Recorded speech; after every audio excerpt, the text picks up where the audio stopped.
Let me turn it down a little. Ooh. Hello. Hello. Hey everyone, my name's Sarah Lavonne and welcome back to my YouTube channel. I am here with my sister Hannah. I know some of you maybe have seen some of our lives that we've done in the past. We did one on dates as she was getting ready for her delivery. She is not pregnant anymore, and we actually also did a Coffee and Questions live where we answered a bunch of questions about her pregnancy, her anticipation of her labor and birth, and we are back today to share with you her birth story. So she had her beautiful, like literally the most perfect, I'm biased, but I'm also not biased. Like he is like genuinely the cutest kid in the entire world. She had her little baby boy on June 5th, 2020. And I was not there personally because of COVID. I was on virtually though the entire time. And so I was there the whole time. And so we today are going to talk you through exactly what happened. We will answer a bunch of your questions. I threw out a poll on Instagram a few days ago and we have all your questions here. There was like hundreds of them. So we're going to answer questions related to delivering in the time of Corona. She's going to answer the question, did she get an epidural? What did contractions feel like? Was she induced? Was she not? Did she feel pressure for any kind of medical interventions? What went well? What maybe didn't go well? What surprised you? I have lots of questions, clearly. So we're going to answer all your questions. We're going to get into her story and reminisce together. And then we might actually show you this cute kid too sometime, so stay tuned on that one. This will be live on my channel forever, and so if you want to go back, if you have to leave or something, it will be here. You can review her birth story. We're also going to give you some tips. I'm going to kind of link in the things that worked maybe and why things worked, how to navigate the hospital system. She did have a hospital birth. Did she deliver vaginally? How does her vagina feel if she did? Etc. We're getting into all the nitty-gritty details. I know. So Hannah, your life is all of a sudden an open book. We appreciate you being here, and let's get into it. Okay? Yeah. So basically, let me just kind of set the scene for you, and I'm going to turn up the light just a little bit so we can see a little bit more. So scene was, this is her first pregnancy. She was due on May 27th, 2020. So she clearly did go overdue, which is very common for a first-time mom. I know on the last live, we had talked about whether or not like she was anticipating maybe an induction. So we had done all the things. She was a little bit dilated going in, and eventually, what did you decide?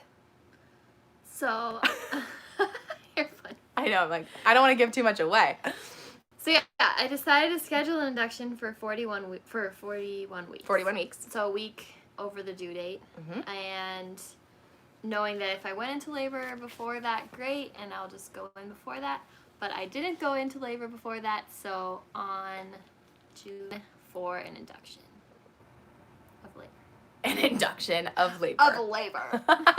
So she was actually scheduled for 7 a.m., we thought, and yeah. So they like got up early. We all went to bed the night before, and then they got there, and they weren't ready for them. So they had like some sort of confusion with their scheduling or something, and so what happened? Well, so the first thing that happened was in my doctor's visit, I'd chosen like an earlier date, and then for some reason that date didn't work, so my doctor called me back, said, hey, I scheduled you for Wednesday, and then I didn't remember her telling me a time. So then I went online on the app just because like everything has been on there to confirm. It said 7 a.m. So I was like, great.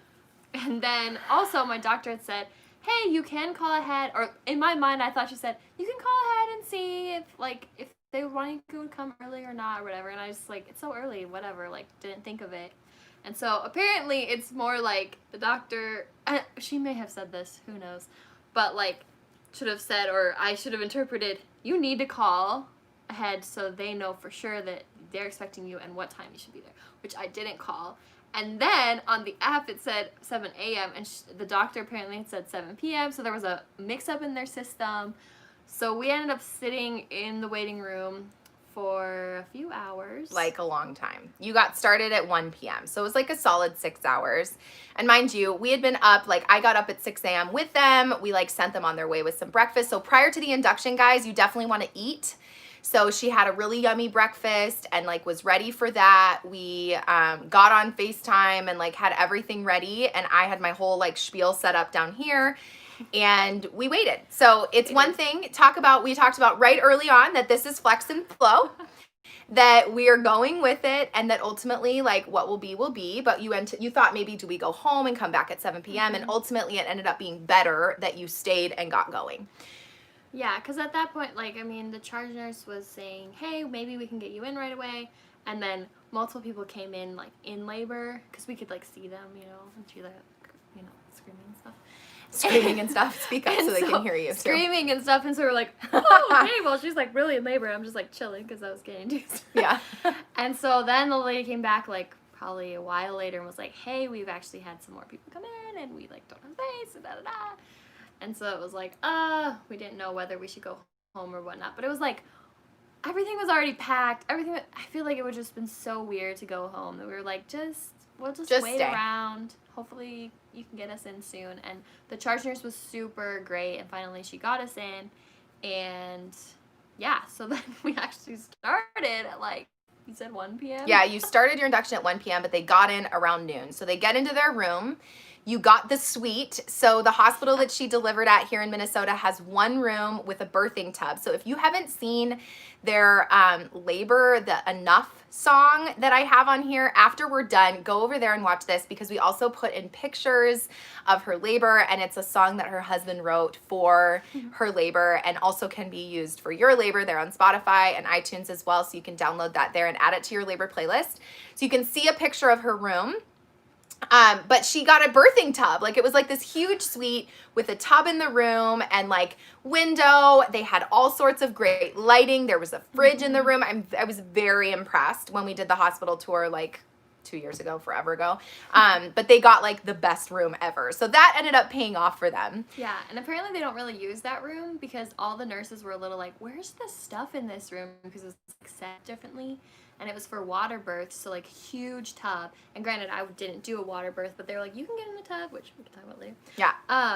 But yeah, just huge, spacious, and all the nurses were like, wow, look at you, getting this, like, the suite. And I think it's because VIP treatment. they weren't expecting me, but they were so sweet. They were like, this wasn't your fault. I really want to get you in. And, like, I felt bad, like, oh, did I, like, mess this up? Like, yeah, you know, and then the nurse was so nice, like, don't even worry. It's our system. It's our problems. And so I really want to try to get you in. So they were great. But yeah, so we finally got in. It's like, freaking we spent like 5 minutes before we even, like, I know. get into the part I love we were it. in. I can't find your delivery notes. We'll get there. I know. I'm like, they're all We need gone. those notes because I'm going to be asking Sarah because I don't remember details. Right? Especially when it started getting crazy. Painful. So we get in the room. Okay, I'm like, I will find her notes. I thought I had them up and they're not there anymore. But anyway, it doesn't matter. So we get in the room and they check your cervix. She gets on the monitor. They get, like, all settled in the room, ask a bunch of questions, the huge. They actually didn't start an IV until way later, which was great because you have a little bit of a needle phobia. But and they then put the site in the very beginning, I think it took a while. They, like, placed the first dose before they started well, either way, it doesn't matter. So they check her cervix, and what was the news? Initial vaginal exam. First vaginal exam.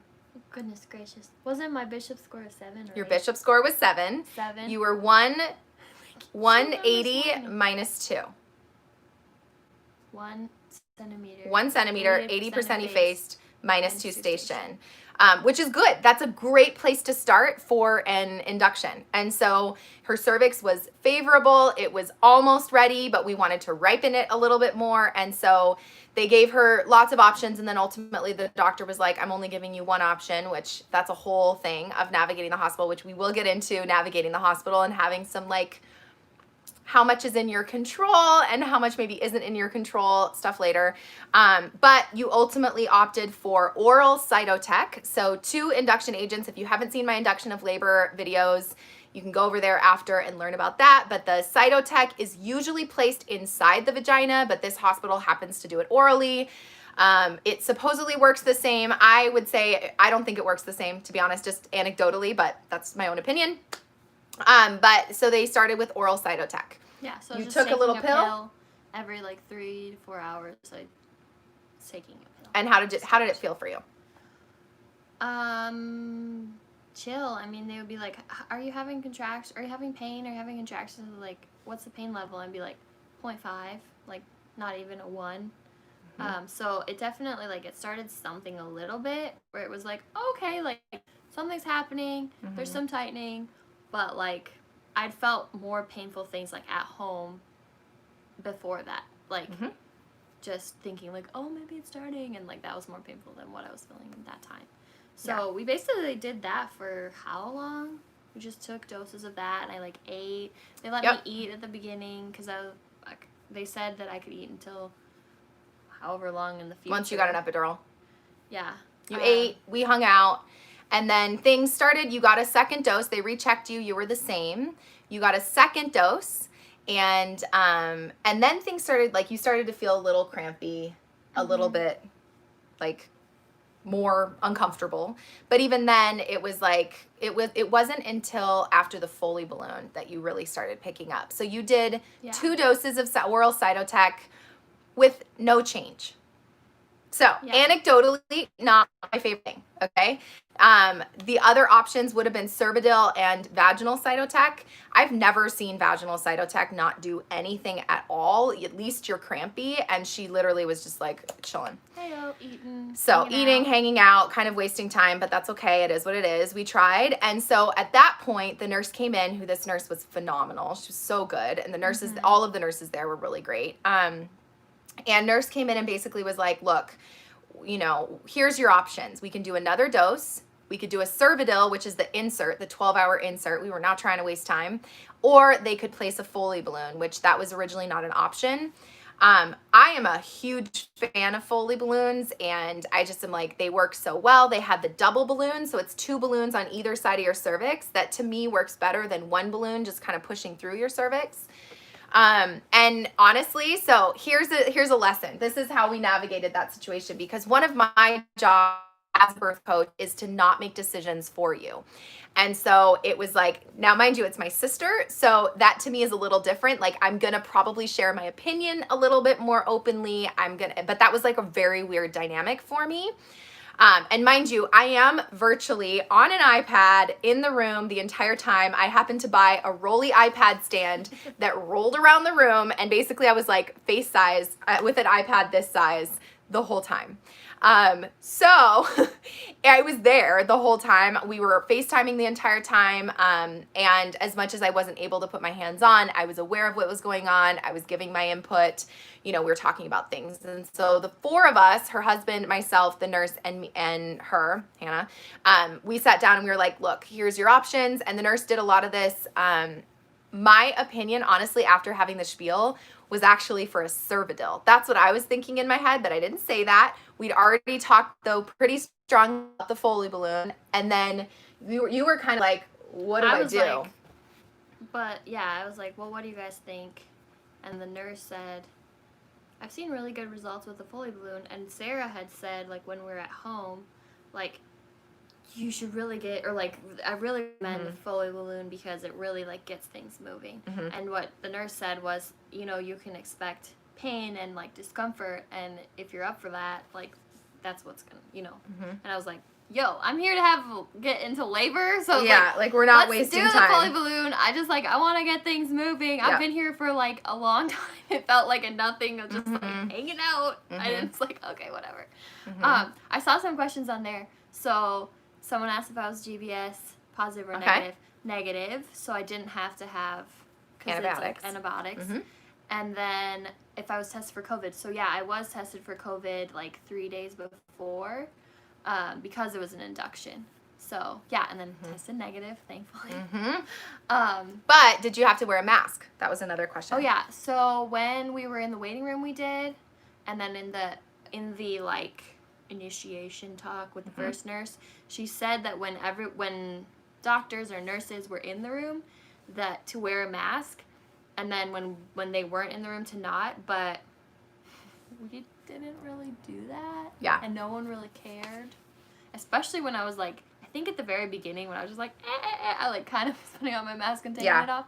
But like once I was in labor, like no one mentioned it at all. Putting the mask on. There was one that did, Josh. but that's fine. Whatever. Oh yeah, there was one that did that she was like all really decked out. So I was like, do you want me to put my mask on? Yeah. Because I felt like she was like really intense looking, with like tons of stuff, and so I was like, Like the shield and the whole shield and like glove. Like I don't know, it felt like she was really, I don't know, and so I was like, maybe she had a comorbidity for COVID that she could get sick from. So anyway. But yeah, so, and we thought that Josh, my husband, wouldn't be able to like leave the actual room, but then when we got there, they said no, he can. So he was able to like. Sarah and our parents brought us a few things. He went out and like got them, and he was able to like order food to the hospital. So that was super helpful. Or like going down the hallway to get water or whatnot. That was super great because otherwise the hospital food can be a little subpar. Yeah, I would definitely recommend getting like things that aren't prepared or that are super easy to make, like oranges and pudding. When you're ordering from the cafeteria. Like prepackaged versus like cooked things. Yeah, like don't get like mashed potatoes or pasta salad or like things that are easy to make. Get that. Yeah. Okay. Like a grilled cheese sandwich. Perfect. Anyway. So you opted for the Foley balloon. The nurse actually was kind of like, you know what? I think you should do the Foley balloon. And this is the power of nursing, that like nurses have a lot of power in the room to advocate for you, to give suggestions, etc. And so she kind of was like, I think we should go for the Foley balloon. I think it'll work well for you, because she was 1 centimeter dilated. Honestly, I didn't give my opinion. I helped navigate the scenario. I asked a bunch of questions, which is normally what I do. And the nurse gave that, and Hannah was like, yeah, let's do it. And I was like, perfect. Mind you, I probably would have said Cervidil, but it worked out. It was fine. I was fine with the Foley balloon. Like, you know, it is what it is. So a Foley balloon was placed. And then how was that for you? Definitely. Oh, the actual placement? Yeah. What did the placement feel like? The placement felt like something was going up there, but like kind of like vaginal. I don't know. Can you guys hear her? P.S. Can you hear me? I feel like you're kind of talking. Sorry, I'm a little quieter than my sister. That's here. true. It wasn't like painful, I don't think. Oh wait, was it? I can't. You were like, remember. I don't remember anything, guys. She was breathing hard through the Foley balloon, and it's a lot of pressure. Some people have a really hard time with the Foley balloon. Like, wow, I'm like lightheaded from breathing like that. Now that you're, it's so hard to remember everything. Okay, so I feel like it was like, oh, that's really uncomfortable, and like a ton of pressure. But then once it was over and in there, it was like just like pressure, which then just feels, it's like pressure because there's the balloon sitting on your cervix. Well, this was like both. Yeah, a big honkin' thing inside. So and then pressure. the thing is coming out of you. Dangle. She's got to dangle out the vag. Dingle dangle. Now, mind you, I will say something too, Hannah. This is the best. One of the things I will never forget about your birth was she started in the hospital gown, and this one loves being naked. Like the woman, the whole time down here has been pretty much naked her entire postpartum experience. And she was like, "I'm done. We're done. Everything's coming off." And she like wore her little thing, no underwear, no bra, just naked the whole labor. So we were very selective about the pictures that we could share as well, because she was just like, I don't care, whatever. And at one point she was laboring, she's like, whatever, breathing. She's like, the nurse asked her if she wanted to put on a gown. This was for something. We'll get to. I almost gave it away. And she's like, no, a body's a body. I don't care. So great. So the girl, she was naked the whole time. If you want to be naked the whole time, you can. It was fine. Makes things easier once you get all the cords and all the stuff. Yep. Connected to you. So at this point, you were uncomfortable. You started breathing. We kind of got in the mode. I was like, okay, now I'm like coping. Yep. Definitely. Yep. But we got you up. Do you have your phone? Can I do get your phone? I need, you know why I can't find your notes is because it's on my iPad.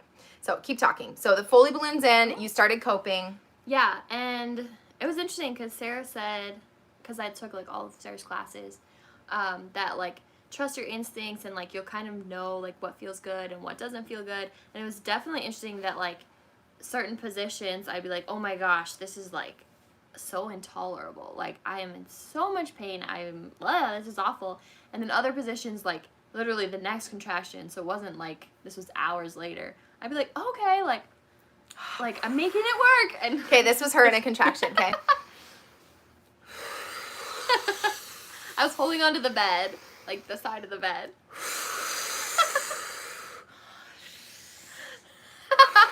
And Sarah, this was Sarah.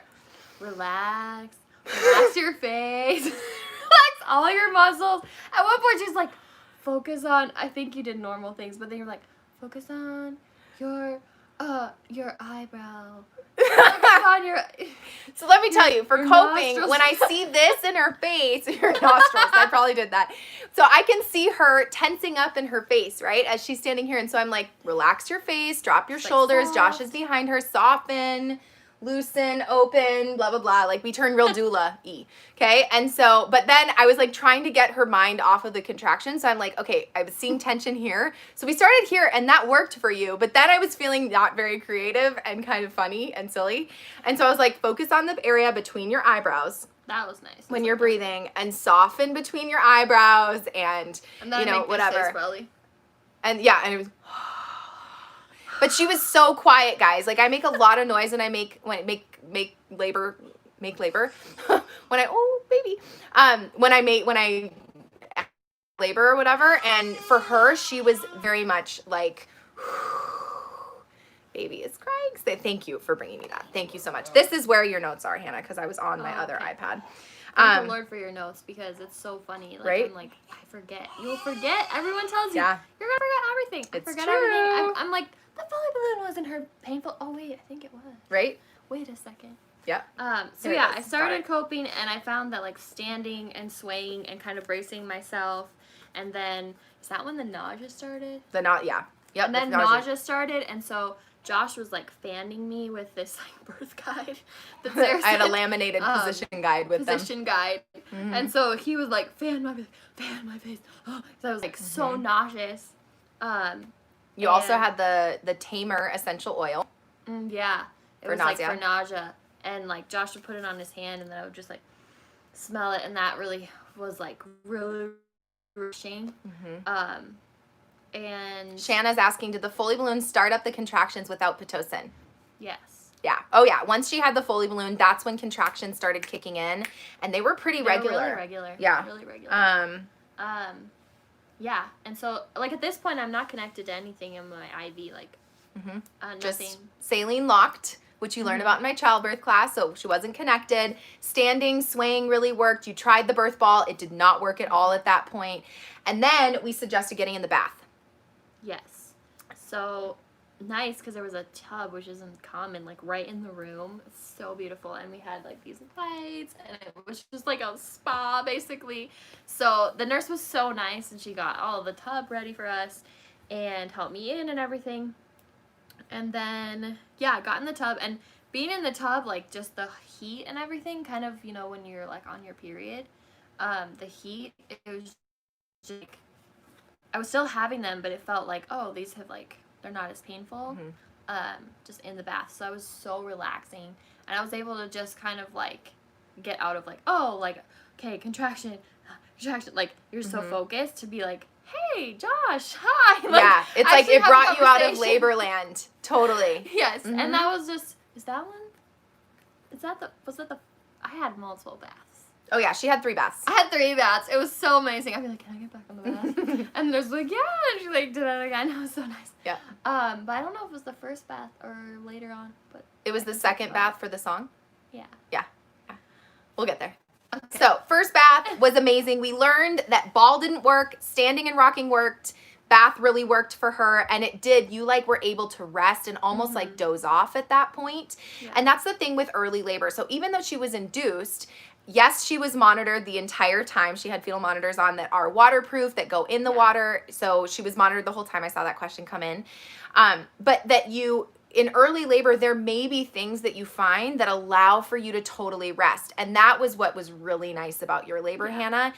She had multiple times before she got into the active phase where her contractions would kind of dwindle off. They were still happening, but whatever she was doing made them a lot more tolerable where she could actually get some rest.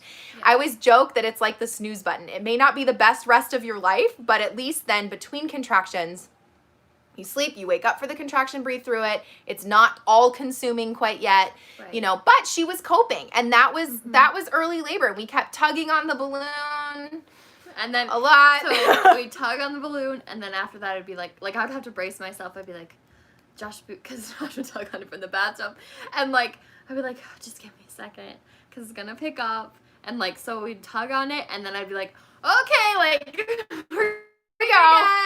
Woo, like, because it would kind of like chill out, and then we'd like tug on it to put more pressure, and then it like does pick up get things contractions. moving. So Contractions were probably every like 2 to 5, 6 minutes apart at this point. Like when the contractions started, they were always pretty close together. Now with an epidural, with an induction, your contractions, like the whole like staying at home and how frequent the contractions are related to cervical dilation, it doesn't apply the same way because we know that the Foley balloon is causing the contractions to be that frequent. It's like, body, get rid of this thing, you know? And so it's like if she was doing that on her own, we would say, okay, this is good. This is a movement in the right direction. Whereas with an induction, the frequency of the contractions is good only for the sake of getting the Foley balloon out. And so the way I also like to frame it too for an induction is you have like your steps that like our first goal is to get the Foley balloon out, or the first goal is to get 2 contractions or get open enough for a Foley balloon. Second goal is get the Foley balloon out. And so that's where we were at in the induction process right now. Okay, so yeah. So you're in the bath. I'm looking at my notes now that I have them. Continued with resting. We got back out of the bed. You were standing and swaying. So now she's just trying to work out the Foley balloon. The Foley balloon was in for a long time. For the full 12, right? Yep, it was for the full 12 hours. So it's only in for 12. And so either it falls out because you've dilated enough that the balloon can go out. Like there's nothing holding it in. Put it like bigger. Mm-hmm. Or after 12 hours, then they take the water out and just take it out. So like you haven't dilated for enough for it to fall out, but it's like only in for 12. Yeah. So that's what happened with me. It was really discouraging. 12 hours of 12 hard hours contractions. Contractions, coping, and then it not falling out, and then after 12 hours, them having to like deflate it and not being, yeah. So they checked me then. They checked you. And I was what, 4? You were 4. 4. So that is progress. Yeah, it's amazing. It's amazing. And before 6 centimeters, guys, we don't care how long it takes, right? Her water was still intact. There's lots of room for other options. And you kind of expect that she's 4 because of the Foley balloon, not because her body has picked up yet. So we are super grateful for 4. We'll take it. But at the same time, like, I think a lot of people are always like, maybe that'll spur me into labor, or, you know, ooh, I'm 4. But like a Foley balloon 4 is a little different than like a labor 4, because a lot of times, and I usually tell people that like there's a stall after the Foley balloon comes out, and there was definitely for you. Where like once it was out. Someone said like, isn't it at 4 that the Foley balloon falls out?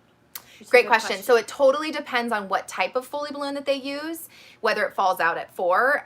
For her, they had 80 mLs of fluid in her Foley balloon. So those ones are going to be more like a 5 to maybe even a 6 centimeters, probably more like a 5 to be honest. But so we were close, but it wasn't quite enough that the Foley balloon could slip through. If you're using the single-sided balloon, that's only 60 mLs that you put in there, and usually about 3 to 4 the Foley balloon would come out. So if she had the smaller one, it probably would have fallen out, but because she had the bigger balloons, it hadn't quite fallen out for her. Good question. Okay, so Foley balloon's out, you rested. Yeah, and so slept. it definitely calmed down, and I just slept, and I had contractions. Yep. But it was like I could still sleep, or I'd be like, some of them definitely like I woke up and I'd be like, oh, I'm having a contraction. But we all kind of fell asleep at this point. then This it was was like, like okay. early in the morning, like 3 to 5. Is this No. so? This is like this is on the 4th, right? Trying Yes. to get my bearings. This is now back to the bath. Oh, This is Lord, guys, early. work with us. So 6 p.m. Yep. So at 6 p.m. we were 3 to 4, 80 minus 3. So the baby had gone up a little bit. And then we decided on oral cytotech again. So this was weird for me. Honestly, I've never in my career seen, whether that be at any hospital in LA, we're in Minnesota, so they must do different things over here, but they have like rules about Bishop scores that once your Bishop score hits a certain number, then you move off of the cervical ripening agent, so Cervidil or cytotech, and she still was like one point shy, so they wanted to do another cervical ripening agent. What? Now, mind you, somebody asked about baby going up. Yes, because the Foley balloon is actually inside the cervix. So before, baby may have been here, but once you fill up the balloon, it's gonna push the baby up a little bit. So that is typical with the Foley balloon, that the baby kind of went up. Now we need to bring baby down, and that was our next goal. Foley balloon is out. We wanna continue dilating. We want to bring on contractions. For me, we want to bring baby down, because the more pressure on the cervix, you can learn this in my Engaging the Baby video, the faster you'll dilate. Okay, so we were waiting for contractions. Did I have my second bath in there with the Foley balloon? You did. You had 2 baths with a Foley balloon. And yep. So. Oh, and with the second bath, you can talk about your sweet moment with the second bath. So, the second bath was super sweet because, oh, I'm gonna cry. It's okay. So, me and Josh had wrote a song for our little guy when I was pregnant, and then Josh also wrote me a song for labor. And when I was in the bath the second time, he like put on the songs and we like listened to them, and it was super sweet and just connected. And there was a question on like the poll that was like, what's something that surprised you? And I definitely like, I don't know, I guess I was like, yeah, having a kid together will be bonding or whatever. But like, I didn't think about like labor being super bonding. I think that was like really surprising, of like how connected that I felt with him and how supported. And like, not everybody has that, so I'm like super thankful. But yeah, just being able to connect with him during that moment, and then other moments too. He was just such a sweet support for me, and like doing everything. I'm like, I'm not just fanning my face, you know, or whatever it was. Yeah, he was amazing. Yeah, just like amazing support, and being able to connect with him. And like, then we listened to some other songs too at another point. They were just like, just sweet songs. It just like, I was crying and thinking about baby, and it was really good, like, to think about our life and labor and family and the baby, like, when I could think about something else, because it was like, when you're in the contractions, it's like, oh my god, like, this is hard. Then you're like, oh my gosh, I'm about to meet my baby, like, yeah, this has already been a long time, but he's coming. And just kind of like refocus on the real thing, that's like, that baby's about to come. Yeah, yeah, and remember why you're there. Yeah. Somebody just asked, what are some other things that contributed to you having a positive birth experience? We maybe aren't there yet, but why don't you think about those? And if you think of like, this was something we did at this point that really helped with my positive birth experience, you can maybe share those.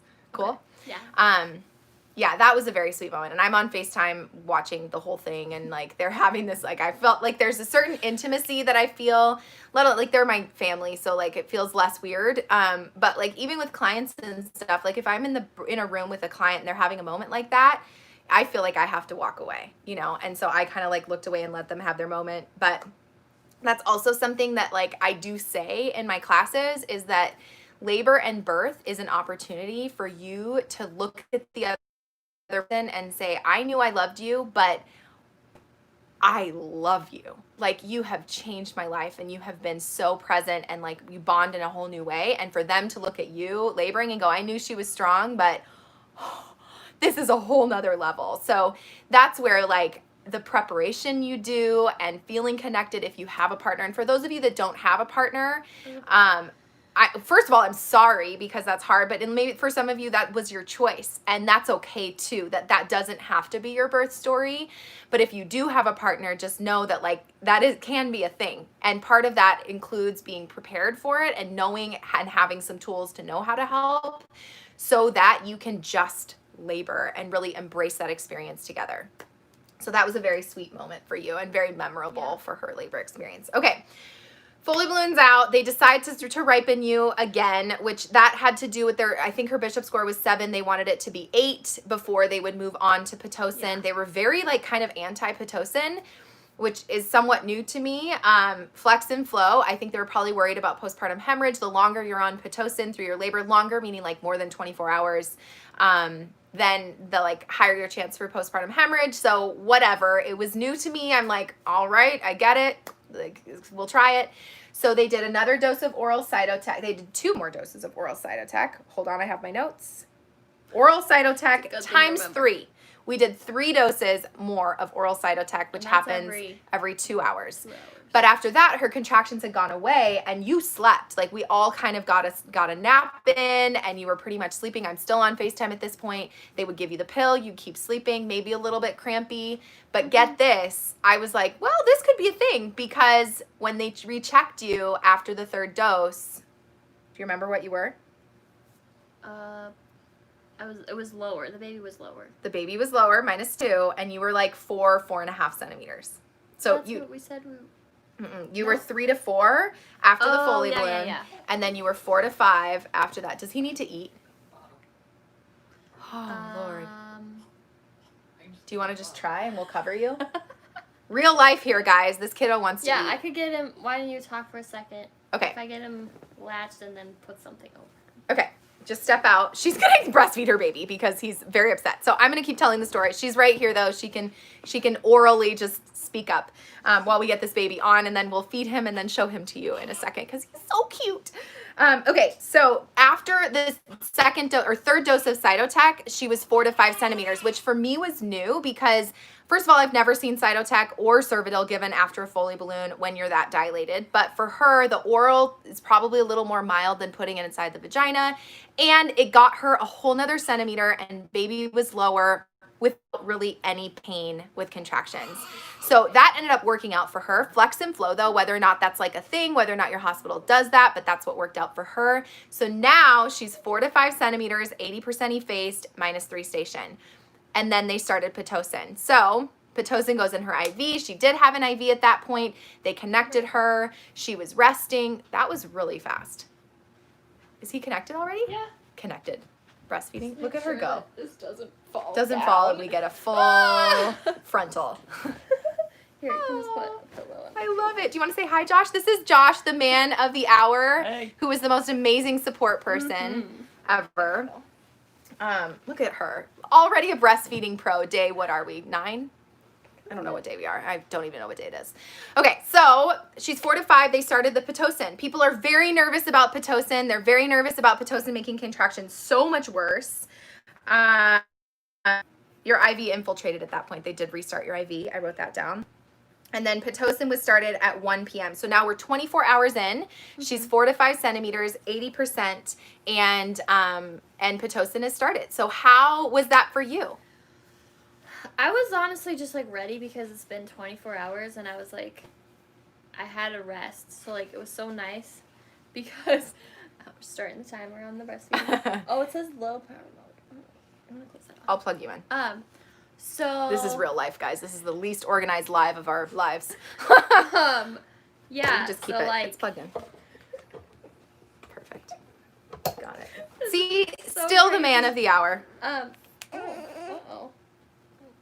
So Pitocin was started. It started off really low dose, and I can't. This is so awesome. And you didn't really feel anything for a little bit. Yeah, and I was ready. I mean, I don't know, like, I know that there's, like, it's like, oh, pain, but, like, but we tried to time this. We were like, okay, I just fed him. Let me get this I know. together. Flex and flow. This is real life. But, yeah, so I was kind of ready for things to pick up. And, like, in the night, I told Sarah, like, probably got to, like, a 7 pain. And I was like, but then it went down to, like, nothing, and I just slept. So I felt really rested and, like, all right, let's get the show on the road. It's been 24 hours. I want to, like, move it. And I knew that, like, and, like, I think just, like, reframing. So, like, Sarah has, like, a pain acronym somewhere. You could probably look My up, classes. in your classes. But it's, like, that, it's to be expected. It's not like when you have a headache, you're like, why do I have a headache? This is so annoying. It's like, I'm in pain because I'm about to have a baby. And at least for me, like, that was really helpful of, like, pain means he's coming. Pain means having action. I'm moving forward. Let's get this thing. And you were breathing through the Foley balloon. And yes, she could eat at this point. And were you hungry, Hannah? When I Not was really. in the full-blown, no. No. But in between, you did. Before they started the Pitocin, she had a full meal. And the nurse recommended that. They were like, why don't you eat something before things pick up again? Yep. Yeah. Which is helpful. So you were in pain with the Foley balloon. It went away. We got some Cytotec, got to 3 to 4. Now you're on Pitocin, and things started picking up about, I have written down 6 hours later. Come on, bud. Breathing hard again at 5 p.m. Oh no, 1 to 5 is 4 hours later. I can't do math. So 4 hours later, after being on Pitocin, you were breathing again through your, and you were up and you were rocking and swaying. That's when the ball actually did work. Yeah. And the goal here now was to bring the baby down, because again, the higher the baby, the slower the labor. And so also we had known prior to her labor starting that her baby was OP, so sunny side up. And so that really does not matter until labor, okay? We are not stressed about that. I get this question constantly. It is a video coming. I just haven't gotten to it yet. But do not stress about your baby being sunny side up or OP. It a lot of times happens, and babies are rotating and navigating the pelvis throughout labor with contractions, with your own movements.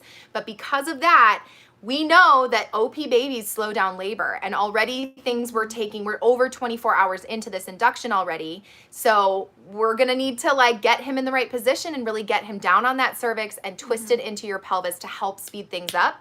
Yeah. Because as far as anesthesia went, what was your plan going in with anesthesia? Oh my gosh, everything is low battery right now. Oh, well, you need it more there. I'm just timing the breastfeeding over here. You can take Okay. the board back. So... Life. What did you ask me? Anesthesia plans. Oh yeah, so my thoughts on that were I was definitely not opposed to having an epidural.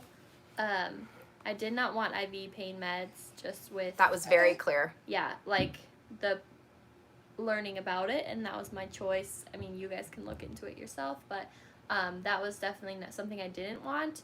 And I was definitely open to having an epidural, and I just said, maybe I'll be like hoping and be like, yo, I'm doing great and it's fine, or maybe I'm gonna get to a point where I'm like, nope, I just really want the epidural. So that's kind of what my plan was.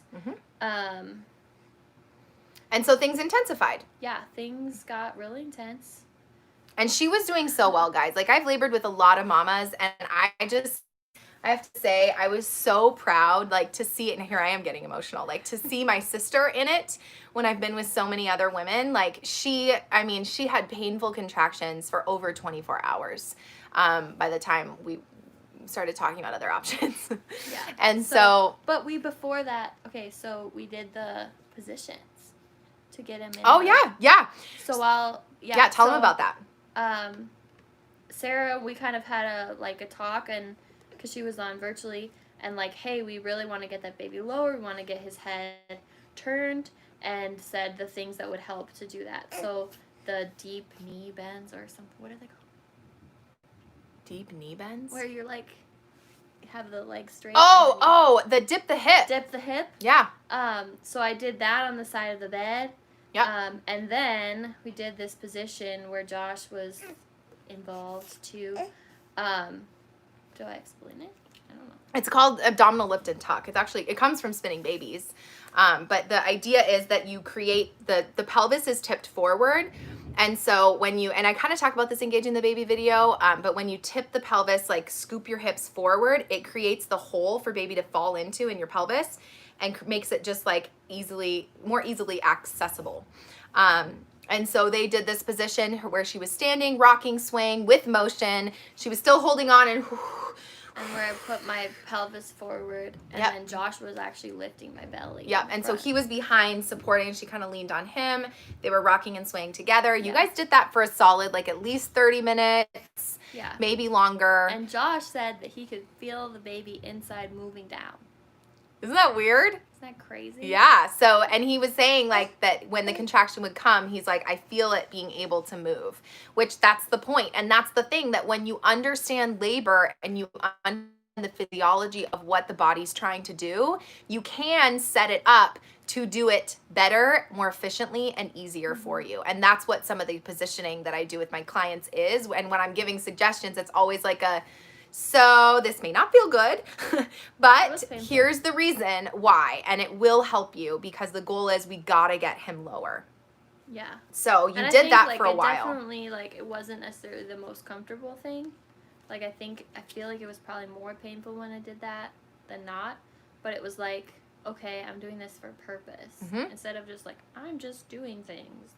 And that helped you cope Yeah, with the discomfort. Definitely. Yeah, where it's like, okay, is this bringing me closer to baby? All right, I can do it. Like, what else helped you cope, Hannah? Wow, that's a big question. I mean, I think, like, having the freedom and, like, just having an open communication of, like, this is not working. Like, I need to move. Help me get up. Like, when I was laying down, that always didn't feel well. Except right after I got out of the bathtub, I'd, like, be able to, like, lay down and be, like, because my body, I think, was just so relaxed. But besides that, like, I just could not be laying down. And so, like, I'd be like, okay, I gotta get up. Or, like, just feeling free to, hey, can I have another bath? Or, like, advocating for different positions, changing it up. Also, like, my legs got really tired because standing up was really, like, the best. But then I learned, like, I need to sit down in between or I'm just going to be dead. Yeah. Like, I've been standing for hours. So I'd, like, sit down on the ball and then stand up or sit down on a chair. Sit down between contractions and then stand up for the Yeah, contraction. and then I'd stand up for the contraction. Yep. And you don't fix what's not working, right? So you did that for a while. Yeah. And then, I've seen someone mention a comment about breathing first. Definitely in the contraction, it was, like, focusing on my breathing, focusing on, like, there were some things. So, like, one of the things is just think of something soft. And so it was, like, some of you have seen my puppy Squeeze. Sarah likes to post. I'm obsessed. He's the cutest dog ever. So he is so soft, like, his fur. And so for part of it, like, it was, like, I would picture, like, petting him, like, in a rhythm of, like, petting his soft fur. And just be like, it's such a nice thought. Yep. So, yeah, and then, like, just keeping my mind, like, in the right place versus, and then not thinking ahead too much, or, like, how much progress have I made? Like, just, like, okay, focus on this moment. It's about to be over. Like, and then I'll brace myself for the next one. Yeah, taking it one little step at a time. Yeah. Awesome. Sure. Cool. Oh, you're off. So at this point, though, things have intensified. You were struggling that things were the contractions were trying to take over, and this is leading up to the decision. Yeah. So I sat down in between contraction, and I was like, so I'm definitely at, like, a 10 pain or more. Like, I can't imagine more pain than this. And, like, started crying, and I was like, I think that, so when we got in there, are you on? No, you're not. You're struggling. Okay, here. When we got in there, the nurse had said, hey, if you decide to have an epidural, I'm scared he's gonna pull it down. Okay. Here, okay. Get him on. Here, I'll hold. I'm, like, trying to talk, and this is great. It's not on. Okay. So we're talking about epidural decision here. So, oh my gosh. What can I do? I just need a little more support, I think, so he stays one more. Okay. Sorry, bear with us. All right. Pause. All right. Intermission. You're holding it in front of your head. You're like, let me see. Postpartum, like, right? less than 2 weeks. Yeah, like 9 days, I think. Okay, so I was like, she had said, expect to wait an hour for an epidural. And I just told Sarah and Josh, I can't imagine myself doing this for more than another hour. Like, coping like this. So I was like, I think that I want an epidural. I, like, cried. And I was like, I don't know. And, like, I don't know. I think that there's always kind of, like, that people can do it without. So it's like, maybe I could do it without. Is this a bad decision? But it was like, I'm just like, this is so intense, and I can't imagine. Like, I need help. Was kind of my And at this feeling. point, you're 4 centimeters, not 8 centimeters. Right. Yeah. And we had that discussion, right? What do you feel like helped you feel good about the decision for an epidural? I think that I'd already processed it out beforehand. You know what? It's been like 10 minutes on. You want to switch sides? I think probably needs to burp. Okay. You want to burp him? Yeah, I want to burp him. Let's burp him. Hey, Somebody Somebody said that she had the same guilt of an epidural. Why don't you pass? Oh my god. Oh, here he comes. So that my boob doesn't go. Yeah, I'll grab him. Hold on. I'm still not the most coordinated breastfeeder. Oh my goodness. Say hi, Mom. Hi. Do we need to burp? Wow, you're loud today. Come here, love. I'll show you his face in a second. You're such a Here, good I'll change burper. this too. Oh my god. Real life. Pause with us. What did they say? The guilt? The guilt. Like, people, she said she had guilt about an epidural. Yeah. So I think What's going on? first. This is hilarious. Okay. So. Oh, there it was. Oh, there it was. And yes. Okay. Say Like hi. he's just not. He's a really good latcher. There's a little baby Dakota. Here he is. Say hello, world. Okay. You had think processed it's it fine. ahead of time. Where do you think? He might be okay. I mean, it hasn't been that Here, long. let's see how long he takes. How long? Just keep talking. Because then I can Just focus. talking. Okay, so yeah, I mean, I think first of all, knowing about it, and like for instance, for me, knowing that there wasn't a race to baby, kind of beforehand, having decided, and then beforehand, I like talked with Josh about He's like trying Hey, to like, latch onto I my feel clavicle. like- Come here. there's, we could text Josh that he could try. No, to- he's like, this is not the boob. Okay, I need to latch him probably not on Okay. the screen. Okay, step away. Sorry, guys. This is so crazy. This is why we didn't schedule the live. So just here, take him for a second, and then I will keep talking about the epidural decision. So we had talked about the epidural ahead of time. My biggest tip for you guys, thank you for bearing with us here, is to know how you feel about it. I think that part of what the issue is and some of the guilt surrounding the epidural decision is that, first of all, you don't have all the facts. So if you can make an informed decision prior to being in the moment and saying, I'm in so much pain, I hate it, I want something else, and you go into it with a ton of fear and not knowing how you feel about it, I think that really helps influence your decision. I think also too, to be honest, I think those of you that want to go without, the biggest way to go without an epidural is to like almost not make it a thing in your head, like not even make it an option for you, because it does take a lot of stamina and it takes a lot of willpower to really do it without an epidural. Now, mind you, are you good? Yeah, he's on. You are so good. She has gotten it. We will talk about her breastfeeding journey and her postpartum experience in part 2 when we talk about her postpartum life, but this is all birth. Okay. Okay, so yeah. know ahead of time what you're doing with it and know the facts so that you're not like, oh, I don't know, and I'm in pain, Yeah. and it's like such an overwhelming situation. Yeah, and I think like ultimately like in the moment it was like, oh, I don't know, like it was more, have I gone long enough? Like, you know, like maybe I could go longer and like. Mm-hmm. Is this I don't good timing? Yeah, and like because I We knew, had like, that conversation, you know. Yeah. And I remember saying, like, that kind of came out, which that's another piece that for your support team, whatever is going on in your head, say it. Because we don't know what's going on in your head. We don't know what your doubts and anxieties are. And the moment she said that, like, I remember saying, I don't know if you remember this, but I remember saying to you and being like, no, Hannah, this is great. I'm so this is proud of great you. Like, it's timing. perfect timing. You have done 24 hours of upright positioning. You know, you've done another 6 or 7 or 8 or something of standing up and doing all of the things to try to get him into your pelvis. Like, this is fine. And if you are not coping, then get it. There are other ways. There is no reason to sacrifice your birth memory or to suffer in this moment.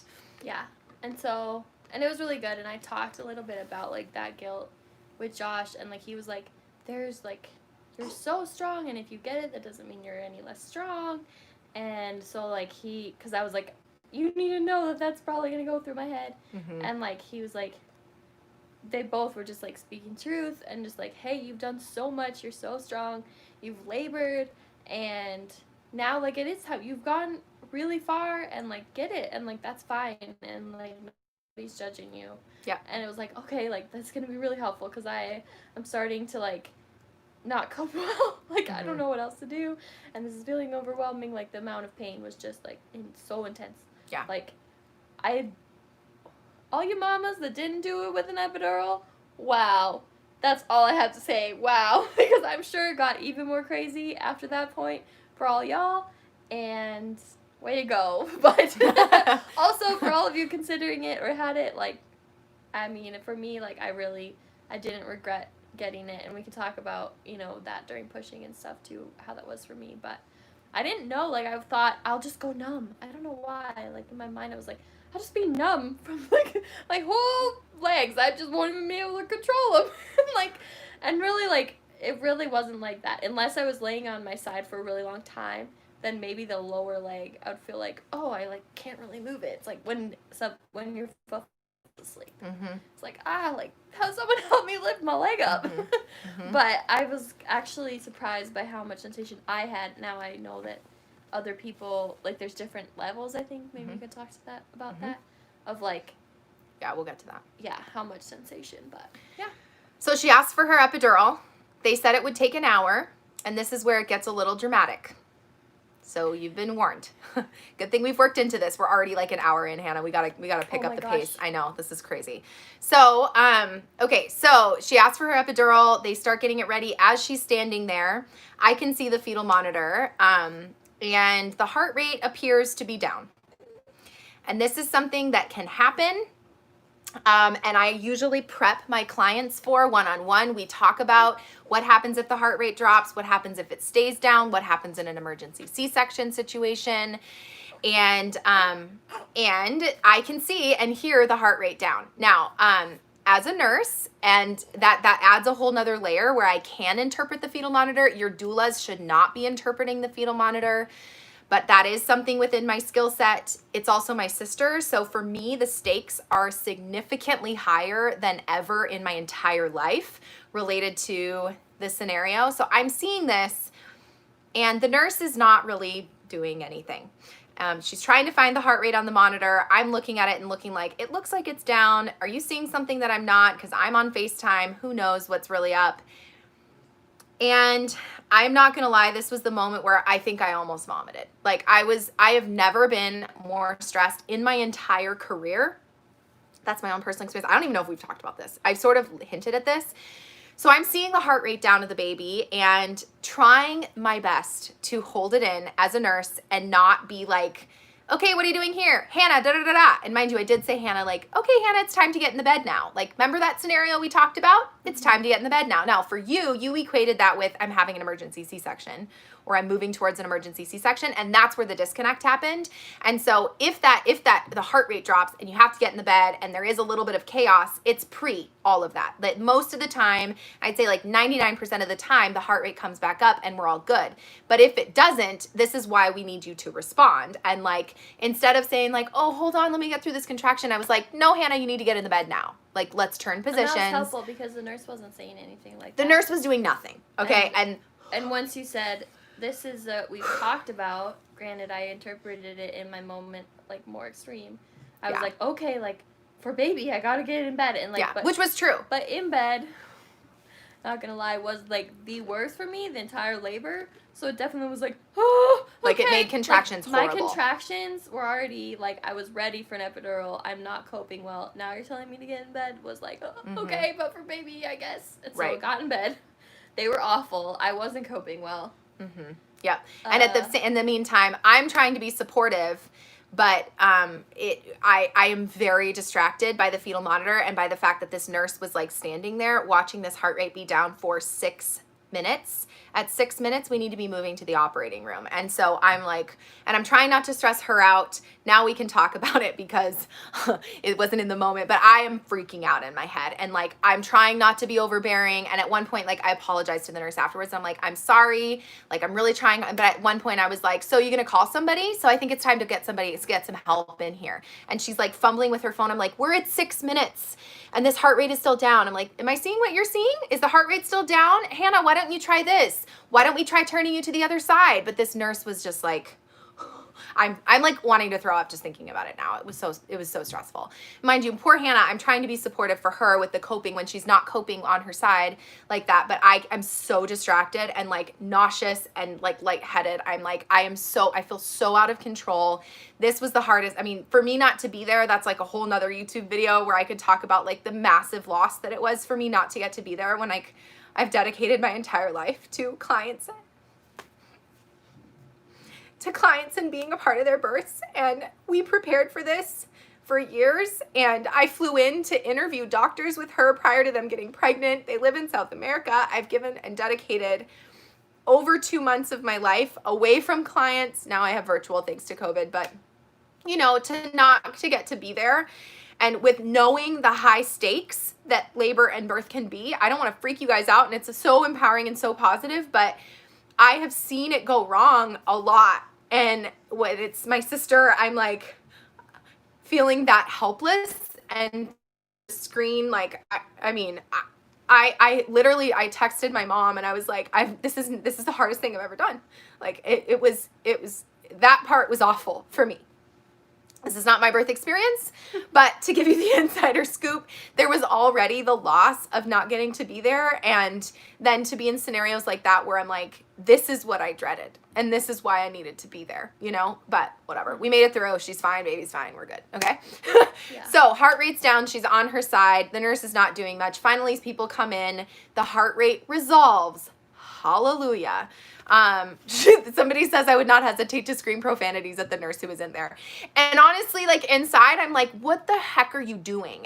But here's the deal, that for me to maintain my control is for her benefit, because I already know, and anybody is going to be really sensitive to my energy.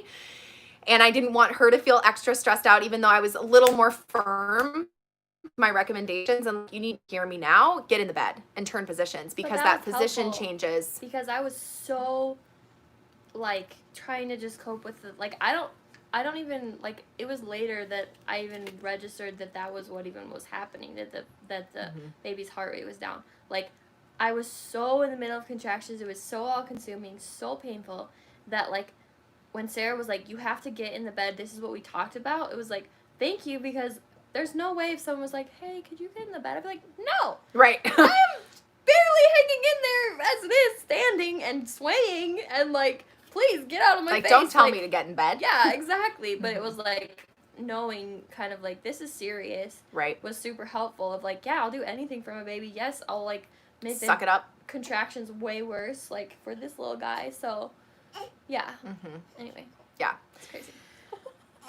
So she's in bed. The heart rate eventually comes back up, and I can breathe again. Mind you, I did actually grab something to throw up in, because I was that close to throwing up. I was so stressed out and trying not to be overbearing and trying not to step in and be rude. And I did step in and I did say, so we're going to call somebody now. And I, like, my face was probably like, what are you doing? Make it happen. You know, and so I did. After all of a said and done, I was like, look, nurse, I'm sorry. This is really hard for me. The nurse in me, like, this is my sister, you know, like the stakes are really high for me. So I'm sorry for stepping in and feeling overbearing. And she rolled her eyes at me, but it's a side note. Anyway, so we did our best. Okay. And so heart rate was down. She's asking for an epidural, and they, I guess, have some sort of policy that the doctor has to review the heart rate tracing before they'll do an epidural. This doctor was now in a C-section and unavailable. So heart rate's back up. It's looking great and perfect at this point, but we were waiting on the epidural for the doctor who was on call, who's not her main doctor, to review the heart rate tracing and say, yep, you can get an epidural, which the nurse in me is kind of like, If the heart rate looks good, that's what matters. And second of all, if there was to be an emergency, you would want anesthesia on board. You want an epidural to use for a C-section rather than having to use general anesthesia. So medically, in my mind, I'm kind of like, what the heck's going on? But I'm trying to help them navigate this piece. And so we're waiting and waiting and waiting. You can take him back, I think. And waiting. Nurse for a while. I don't know. I can feel a heavy diaper too. He probably just needs to be changed. I think because he's just all fuzzy there. I'm like trying to get him to latch again and doing the video, and there's too many things. Here's another. Too many things. Oh, love. Yeah. Oh, we'll bring him back later. I'm just gonna keep this on when he's sleeping. So you're waiting and waiting for an epidural, and waiting, and waiting. Yeah, and waiting. That was the worst. It was 3 hours. She waited for 3 hours for her epidural from the time of asking for it. And that piece, when we talked about like the worst part or what do you wish you could change, what was the hardest part, Would you say that was it? Definitely that was the worst because, I mean, even like when I said, okay, I'm going to have an epidural, it's like, okay, help is right around the corner. And then when it was like, and then they kept telling me, and like, you don't want to throw anyone under the bus. Like, I know nurse is in a rough space. She's waiting for the doctor, and doctor was, once she got it, and they're not in any rush. And I'm like, freaking just review and give me and move on. Freaking, yeah. And freaking so just review. It was just like, she'd be like, I think another half hour. And like, I was never aware of the clock except for during the time. I would be like, okay, I register. It's at 20. And then I'd be like, okay, how long, like, how long is half an hour, you know? And I would, like, half an hour would get there, and I would be like, where's the nurse? Where's the nurse? Where's the nurse? Call her back. And we did, you know, and the nurse was doing her best, but this doctor was on the conservative side of things. Finally, this doctor comes into the room and is reviewing the tracing. And guys, I have never seen anyone review a tracing so slow in my life. This woman reviewed like her entire induction of the heart rate of the baby. And let me just say, like, from a fetal heart rate perspective, what truly matters is what's happening currently. If there's moderate variability and accelerations, whole nother thing, just for the nurses out there, we are good. The baby is oxygenated. And we knew this heart rate looked perfect for the last 2 hours. There would have been, nursing wise in my head, this is where it's hard to be a nurse sometimes, and I'm not giving my clinical judgment, I'm not making medical advice, but I can see the facts in front of my head, and I'm like, I can't rationalize this. Hurry up and say yes. So this woman reviews the tracing like very slow. And mind you, one of the things and teaching points for you guys we wanted to talk about was how your care team matters. You want to talk about that? Yeah, so, I mean, obviously I don't want to, like, speak bad about people, but like doctors affect the mood in the room like a ton. I had no idea. Like nurses do too, to a certain extent, but at the same time it's like I felt like I wasn't as affected by, like, the nurses are changing so much and it's like, oh, okay, whatever. But like doctor comes in and everybody has to listen to the doctor. It's kind of like the doctor is running the show, and however she or he, I guess, but this was she, however she is responding, whatever, really sets the tone. And specifically with this doctor, like, I was like, oh my gosh, like, this tone in here is so stressful and so, like, uptight and so, like, something's wrong. And, like, at this point, things had been going well for a long time, but I'm still in the bed. I'm still on my side. I'm still dying through contractions. Because I think, well, I gotta do this for the baby, and I'm still just there, like, dying. You know what? It was actually, she came in later. So the IV stuff came up. Okay, so pause the story, go back. She's in the bed, and this doctor's in the OR. It's been over an hour and a half that she's been asking for her epidural with no hope for the future at this point. Her one goal and her one main preference was no IV medication. We knew this going into it. This is why you have support, guys, by the way. Yeah. So she's laying in the bed suffering at this point with no hope in store. The nurse comes in and I'm like, do you have good news for me? Is my epidural coming? And she's like, I have good news and I have bad news.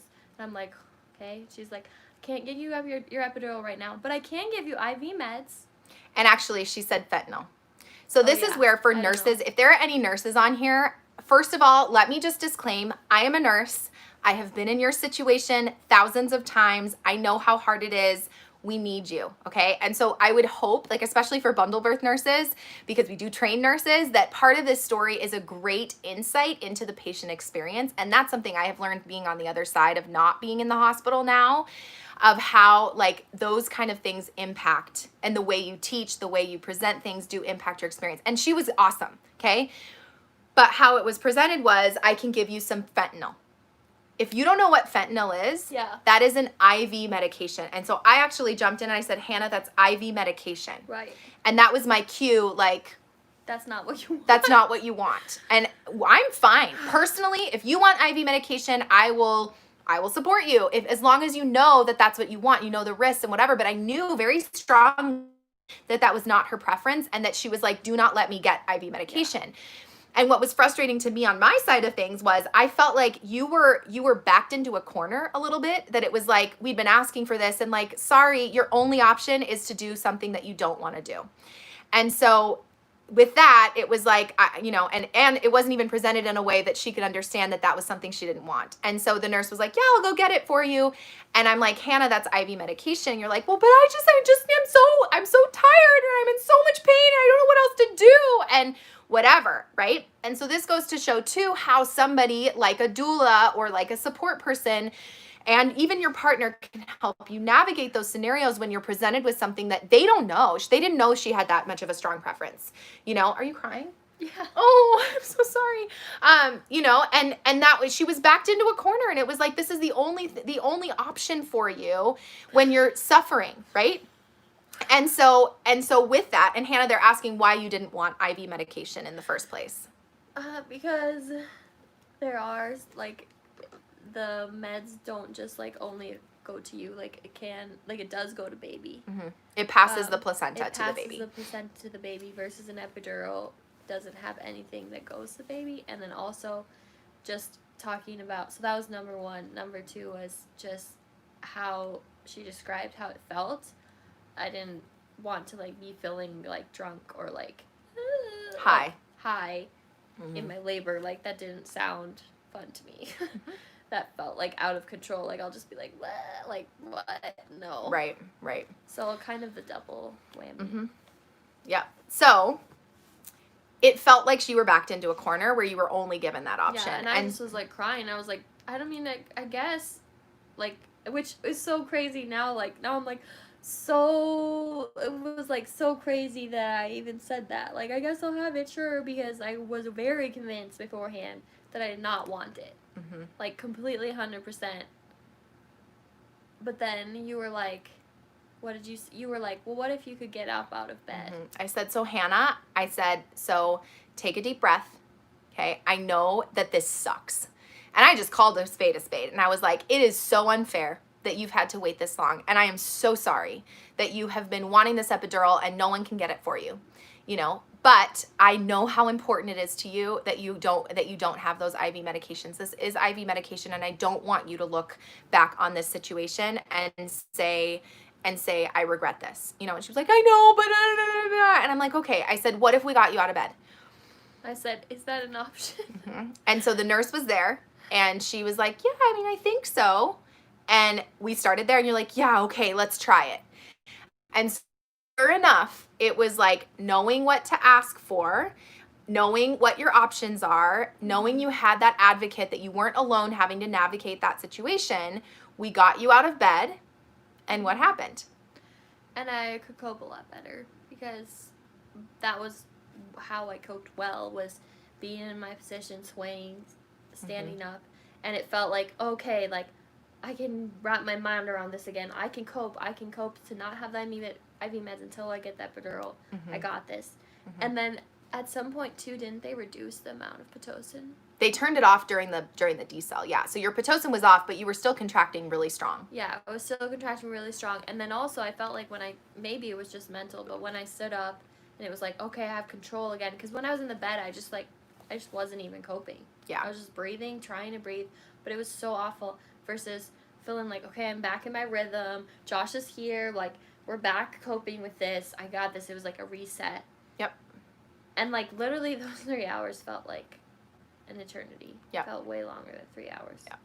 Oh, my gosh. Well, and we even talked about the reset. That, like, when I had that little, like, Hannah, this sucks. You know? And it was like, take a deep breath, reset your body. I do that a lot in labor. So partners, that's a good tool for you. Doulas out there, even nurses, of, like, between contractions, let it all go. Okay. And I think I remember saying too, that, like, if you want to cry, cry, be upset, be angry, and then wrap it up and stand up and let's cope. You're here. You've done this thus far. This is nothing you haven't done before. This is a few more contractions. You will get an epidural. This is not forever. You know, somebody asked if you were progressing during those 3 hours, and at this point she was not. And they did check you during the decel, and you were the same, so that was ruled out. And so you were so strong, and you were just determined, and like, okay, let's do this. You got up, you found your sway. That's when the doctor came in and started reviewing, because you were standing naked, and she was reviewing. I had the whole scene on my iPad, and so. So that's when the doctor took forever to review, and then she looks at it, and I'm looking at the perfect heart rate tracing and going like, just tell her yes. And this is so hard too, and where I feel like there is huge area of opportunity in the United States healthcare system related to shared decision making and informed consent, because ultimately we say that things are your decision, and you have me to help you navigate this, which I feel very confident in my skills of helping navigate this stuff, and we made it through. But there's only so much you can do when you're given permission to do certain things and you don't have control, or like, nope, I'm not letting you get an epidural. That should be your right. And so at that point, mind you, we did have me on texting with the husband. And at this point, when the doctor's in the room, I'm trying to keep my mouth shut so that I'm not that annoying person that ends up getting, but I'm texting Josh and his poor phone is like, dung, dung, dung, dung, dung, dung. Because I'm like, da, da, da, say this, do this, da, da, da. And he got on his phone, and eventually, what did she say to you? She said, I'd like to put a internal monitor so we can better hear, like, have the baby's heart rate better monitored. Before the epidural. So she's waited 3 hours. Now this doctor's been in the room for 20 minutes looking at this fetal heart rate tracing, and now she's saying, I want to be able to monitor the baby through the epidural. Now mind you, here's your medical perspective insider scoop.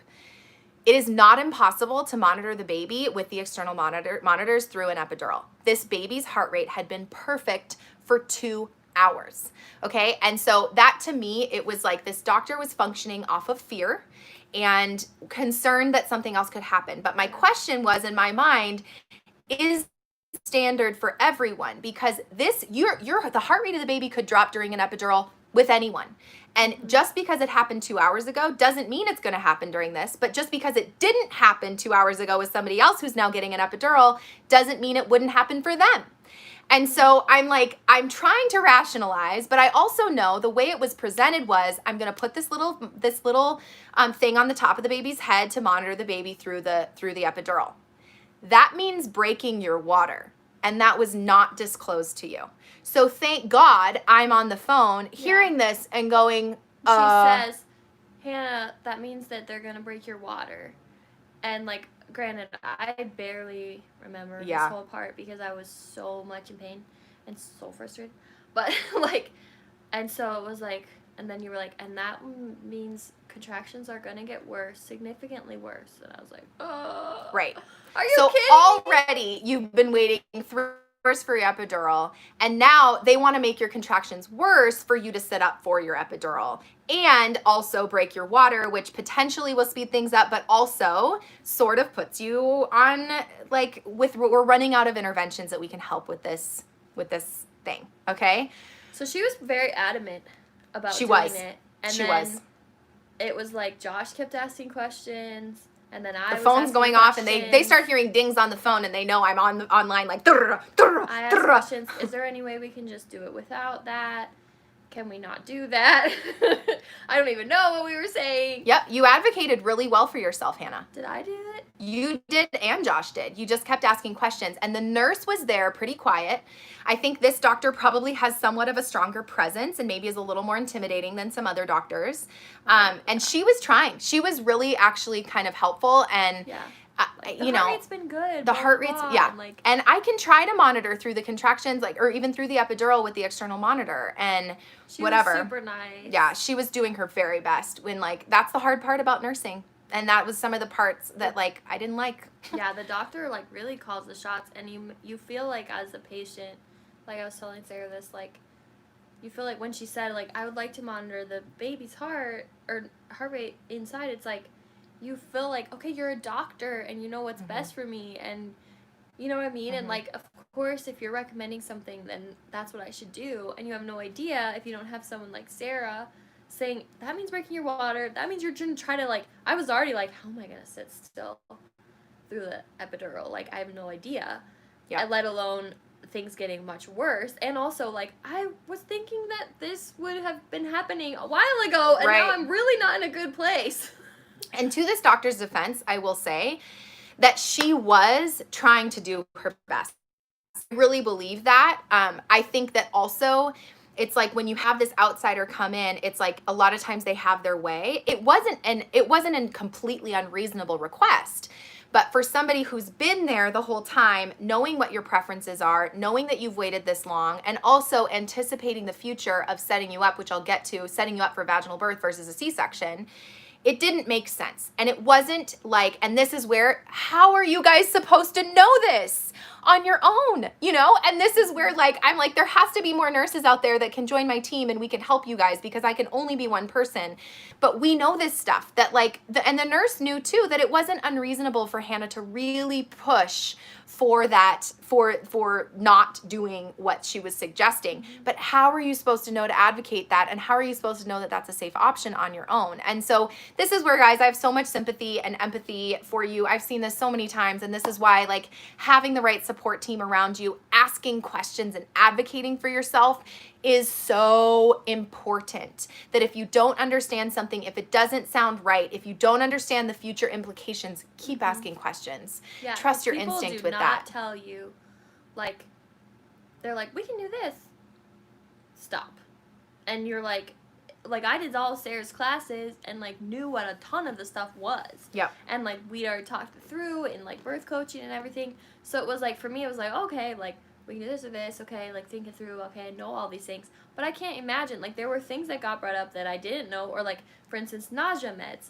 Like whenever there was meds brought up, I just felt like really like, I don't know what, I feel like they're not telling me everything, and that was the case with some stuff. So then I got to the point where it was like, well, let me think about it. Let me think about it every time they like said something, and I'd be like, they'd leave the room and be like, Sarah, can I take this nausea med? And she's like, yeah, blah, blah, and it's through your IV, and it's totally safe. Okay. Because it's just, like... It's never ending.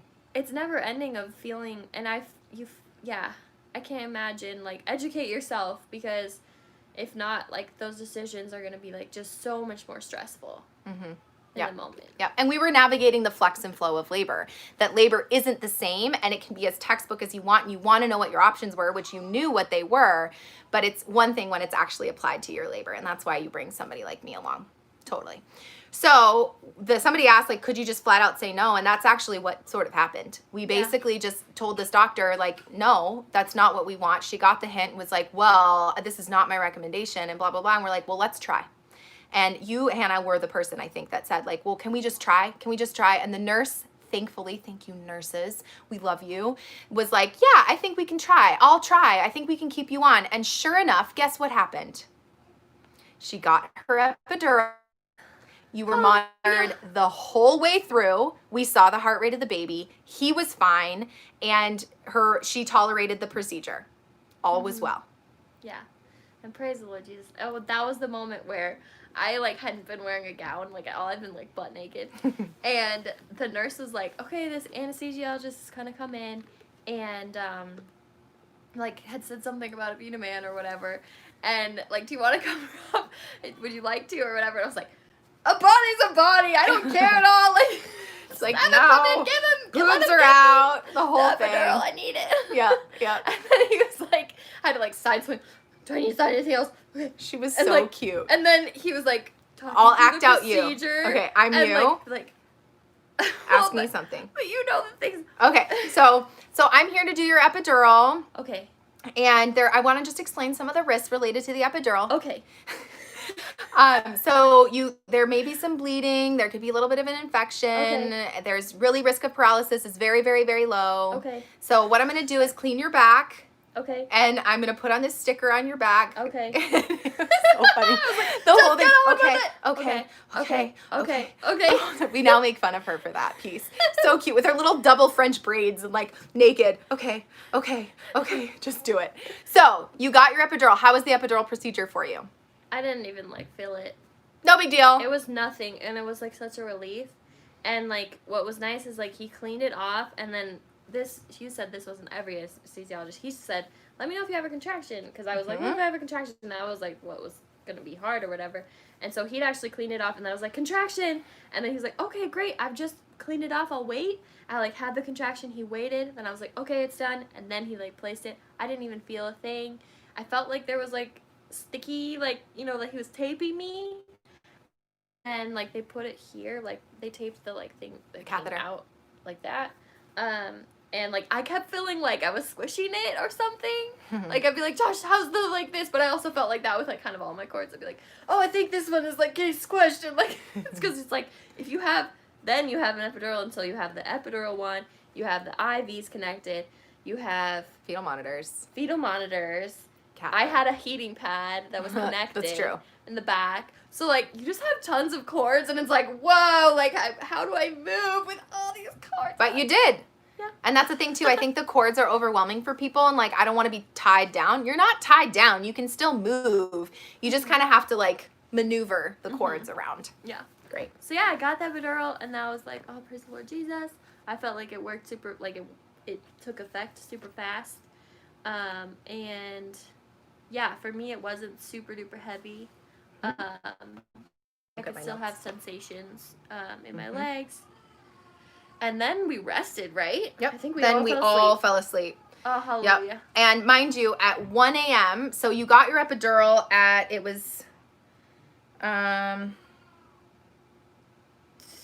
o'clock, 8:30 p.m., and you were still the same after they checked you. So you were still 4 centimeters, 80% effaced, but baby was -1, and so the baby had come down. And the baby looked like you had gotten him into the right position. So turned from OP to OA, which in theory is amazing. With the stuff we were doing before I got all that the upright. Of all the upright and the positions and the this and whatever. Got him lower, so that was good. Yep. Also, though, was that the time I was really discouraged? But it was still 4. It was at the 1 o'clock one. So then we sleep. We sleep. But yet at 1 o'clock, so this is now like about 6 hours later, they recheck you 5-ish hours later. They recheck you, and you were 4, 80% effaced, but 0 station. So 0 station meaning the baby was really coming down. Honestly, that's a weird exam from a nursing perspective, like that you haven't dilated at all, but the baby's so low because that pressure in theory helps things to go. So there was change. And at this point, there was a bulging bag of water. So the water bag was like kind of pushing through the cervix a little bit, like really tight, like a squeezed water balloon, which means it was ready to pop, but it was still intact, which helps her. And so here's some nursing perspective. Here's some thoughts on the reason why we waited to break her water and why I was so hesitant. Because with an induction, the risk is, and honestly, from my perspective, having worked with a bunch of doctors, I think with this current doctor, there was maybe a higher chance of a C-section. Wasn't probably as patient as her current doctor is. And so my concern was you break the water and now you're a little bit more on the clock for a failed induction. Some doctors will let you labor forever. Other doctors at 4 hours or 6 hours, depending on what type of monitoring you have inside, they will say, you know what, the induction hasn't worked. Your cervix isn't dilating. We need a C-section.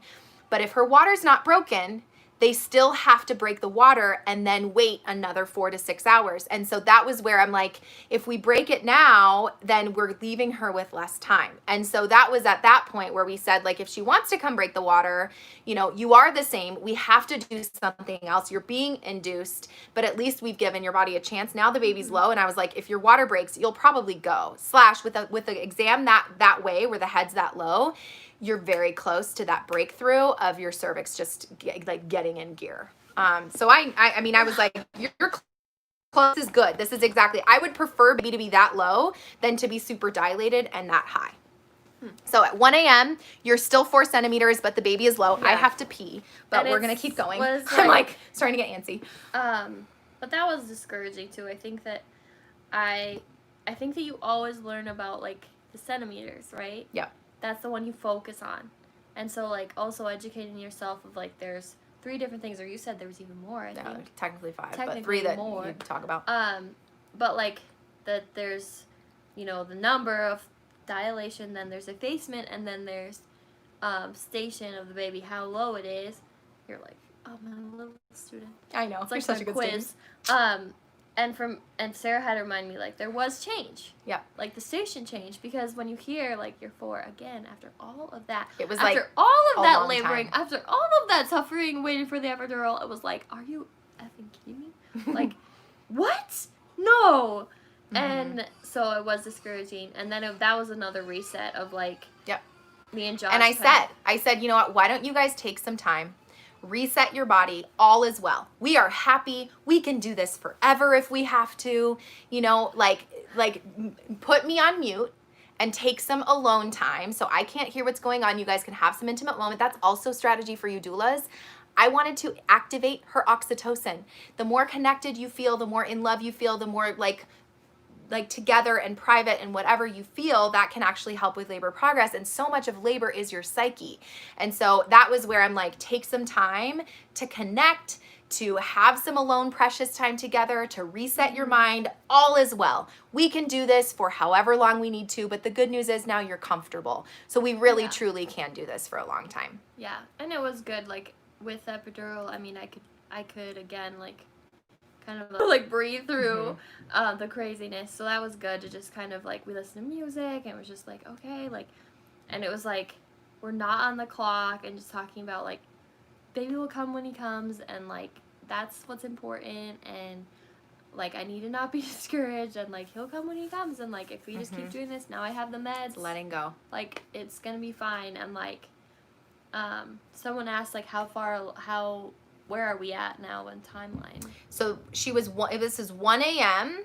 on June 5th that she was 4 centimeters, 80 station. We started 1 p.m. on June 3rd. Yes. So we're 2 days in, 36 hours into her induction. Still at 4. Still at 4. That's discouraging. Right. Totally. Mind you, what I will say with inductions and what I say in all my induction videos is anticipate first-time moms minimum 24 hours, but 2-3 days, totally normal. Yeah. So we were in it for the long run, and we knew that. It was normal. And that was part of like the reset too of, you know what? You always think you're going to be the exception. Like, isn't that the truth? 2 to 4 days, you know, for labor, and you're like, but like some people it's like 12 hours, and like it'll just be 1 day, max 2, and then you're like, oh my gosh, it's been this long. Yeah. I'm at 4 centimeters. We still have a while to go. Yeah. Like, and it was kind of that, like, to me, like 5 was like halfway. And I was like, I'm not even halfway. And it's 36 hours. Holy moly. What? Yep. So they go on mute. They like have their moment. They go off mute. And next thing I know, Josh falls asleep. And Hannah, I'm like sort of dozing off. And you said to me, this is probably like 2 o'clock-ish, an hour and 15 minutes later. You're like, I feel so shaky and I'm nauseous and I'm feeling pressure in my butt, is what you told me. And I'm like, excuse me? All the right things. That's exactly what I want to hear. I'm like, that's good, Hannah. That's exactly what we want. That's what we've been waiting for. You're like, really? And you're like, I'm just shaking. I'm like, you're cold or you're shaky. Shakes are normal. You learn about that in my childbirth class. And I think everybody still gets freaked out by it. I'm like, you will shake like really shake. Yeah. Like when she was like, you could get the shakes, like pass on, did not register, and then it's like you're literally like like you're having a freaking seizure. I hope you're not having a seizure. Don't have a seizure. But shakes are normal. So she tells me this. I'm like, this is good. Okay. And then you started feeling pressure. Yeah. What did it feel like? It felt like I needed to take a huge dump. And like a ton of pressure where you're kind of constipated or something. Yep. And like. And I'm like, yes, that's good. That's baby coming down. That's good, right? And so we told the nurse, and she's like, well, why don't I check you? And then what happened? 9 centimeters? 9.5 centimeters. An hour later. An hour and a half later. It was 2:30 a.m. and she's 9.5 centimeters, 90% effaced, and 0 station. I was so happy. That was the happiest. Well, not that though. See, my baby was the happiest. Fair. But that was one of the happiest. It was a breakthrough. Like, no way. Are you kidding me? And when she checked me, I was just like, please be like 5 or 6. Please have changed. Because it's like I'd gone so long with no change. Yeah. I was like, please have changed. That's all I want. 9.5. Are you kidding me? I was so happy. Yep. So. And my water was still intact. And her water was still intact. So we still had even that. And so, oh my gosh, I'm crying. Clue says, how cute. So we're 9.5. We're like, thank God. Finally, there's something, you know? Yeah. So the nurse was like, let's labor down. Let's sleep. And we did some strategic positioning again, because now the baby's 0 station. The goal is to get baby even lower. If we can break the water, great, doesn't matter. We want to get you to complete and get the baby as low as possible prior to pushing. So we turned every 30-ish minutes, which is typical and usually what I recommend. We slept a little bit, so you were super energized. Yeah. And looking back on it, you want to talk about your nurse and the blessing of the nurse? Yeah. So looking back on it, I really think that, because if you've been here with us This whole time. Appreciate it. The doctor that was doing all the stuff with the fetal monitor and blah, blah, blah, she was on all night until 7 a.m. And so if I would have delivered before 7 a.m., it would have been with her. And she definitely set the mood not great in the room, not comfortable. It was just not a great situation. And I felt like the nurse kind of also felt that way. Mm-hmm. She sensed it for sure. She was like, okay, sleep, whatever. We're just going to like wait. And because literally, I'm not going to check you. Right. She didn't check me. She didn't do anything until shift change. Then at shift change, she gave the whole report. And then the new nurse, and so that means that other doctor had left, was the one who checked me and was like, great, you're We're ready. 10. We're ready to push.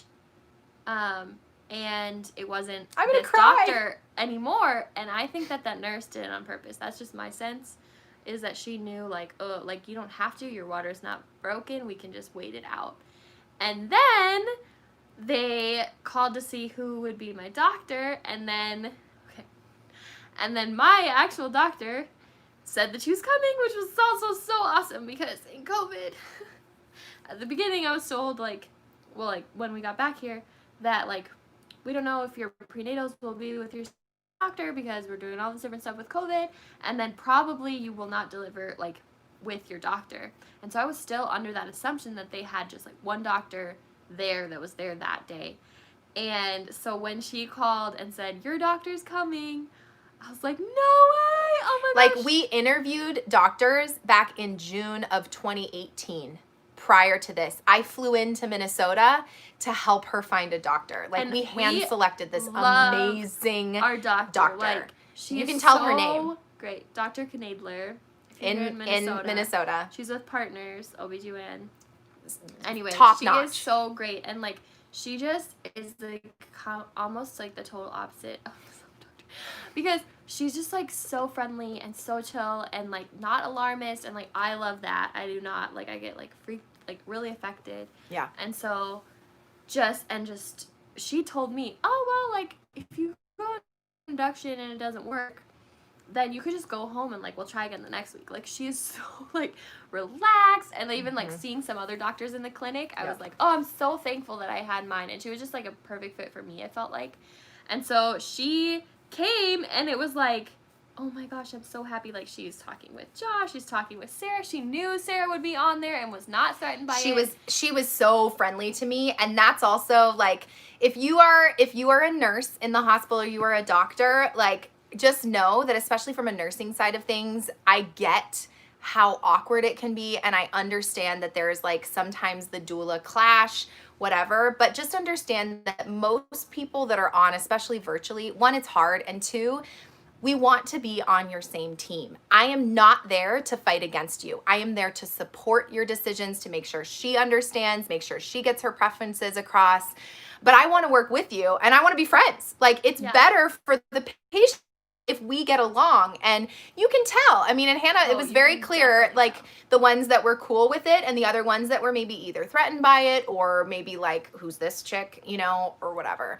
So I get it, and I understand that there's, like, a weird dynamic, but I think that if we all can just try to work together and really put the patient first, it's only going to benefit everyone. And ultimately, like, my job is to help your job be easier, you know? And so that was really the goal. And Dr. Knadler was just amazing. She walks in, and again, the doctor sets the tone for the room. Mm-hmm.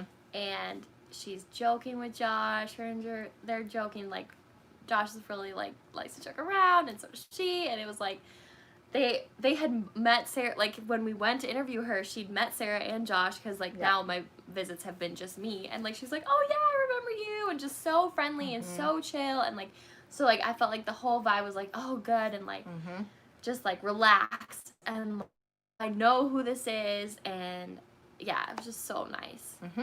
So we start pushing. We start pushing. We get set up. We talked through pushing ahead of time before the nurse came in. She came in and gave her spiel. You were pushing for a while. You want to talk about pushing sensations and how was that like for you? What worked, what didn't work? Yeah, so I definitely felt stuff. Like I felt a lot of pressure. Which is normal with an epidural. Some people have, there's like levels of pressure. It shouldn't be pain, like sharp or contractions, but pressure like you're going to poop your pants is normal. Like, I don't know if this is TMI, but like if you ever have pain when you're trying to poop and you're kind of constipated, it's like, can be kind of like that. Like you're like, get out. Yeah, or like you feel like you're going to poop your pants and you're like, am I pooping? Oh my gosh. But it's like not so much pain. It's like so much pressure. Right. Yeah, and so much pressure, and I knew from that when the contraction was happening, even though I would kind of double check, I'd be like, is it happening? I'd like touch my belly, because like my belly, I didn't feel contractions at that point, so I'd like kind of be like double check, be like, okay, yeah, it's happening, and then I'd do like 3 pushes during the contraction, as long as like, and like count to 10. Either you guys were counting to 10 or I was counting to 10. Sometimes we counted, sometimes we didn't. Yeah, and so did that for a long while. You did multiple pushing positions. We started on your side. We did tug of war with the squat bar. Oh, yeah. We did the other side, and then once the doctor came in, you were like in a tilt, so off your sacrum, which is good for your pelvic floor, and then more like sort of on your back because you didn't really have ability to put weight on your feet. Yeah. I don't know if you remember that. I don't really remember. I remember what position I was when I did it, but I was in the zone, man. I just like had my eyes closed the entire pushing, and like I held on to Josh, and like it was like, okay, it's here, and I was like push, and then like after a certain while, felt like forever in a day, I started getting a little discouraged, like oh, this has been forever, and like people were saying things like, you're doing so great, and he's coming out soon, and like this word soon kind of came like someone said in the room, who knows who. And, like, we can see his head and, like, stuff like that. And so I'm thinking, like, it could be any push now. So I'm thinking, like, this is the next push that's going to get him out. So I'm, like, giving it all I got. And then I'd be like, nothing. And then giving it all I got. And then I was like, this isn't working anymore. I'm just getting really discouraged that it's not coming out every push. Like, are you kidding me? Not again? Right. Come on. Right. I'm ready for And your baby. effort was there. You could see the head moving forward. What helped you in visualizing for the pushes? This was one of them, and then the end. Oh yeah, so Sarah had drawn this like picture. Is that what you're talking about? Yeah, because you kept saying, "Am I at the speed bump?" Yeah, so she drawn this picture of like where your pelvis is the closest together, and that like the hardest part is getting the fattest part of fattest part of the baby's head through the smallest part of the pelvis. And so like I was just like picturing that, like, because she'd drawn this like graphic, that it was going like picturing that was like the pressure, and like that I need to just keep on getting it out of through there, and then like okay, so I was like picturing how it was all going, and then like I don't know if I asked or I wondered. You asked multiple times. Is it past the thing? Yes. You're like, am I past the speed bump? Is it past? Is it staying? Am I there? You know, we're almost there. Yeah. But first step of pushing is getting past the bones, because once you're past that point of no return, it's like baby can't come back inside anymore. Yeah, because he would come all the way out and then come back. Not all the way out. Not all it the was way. like he'd come forward.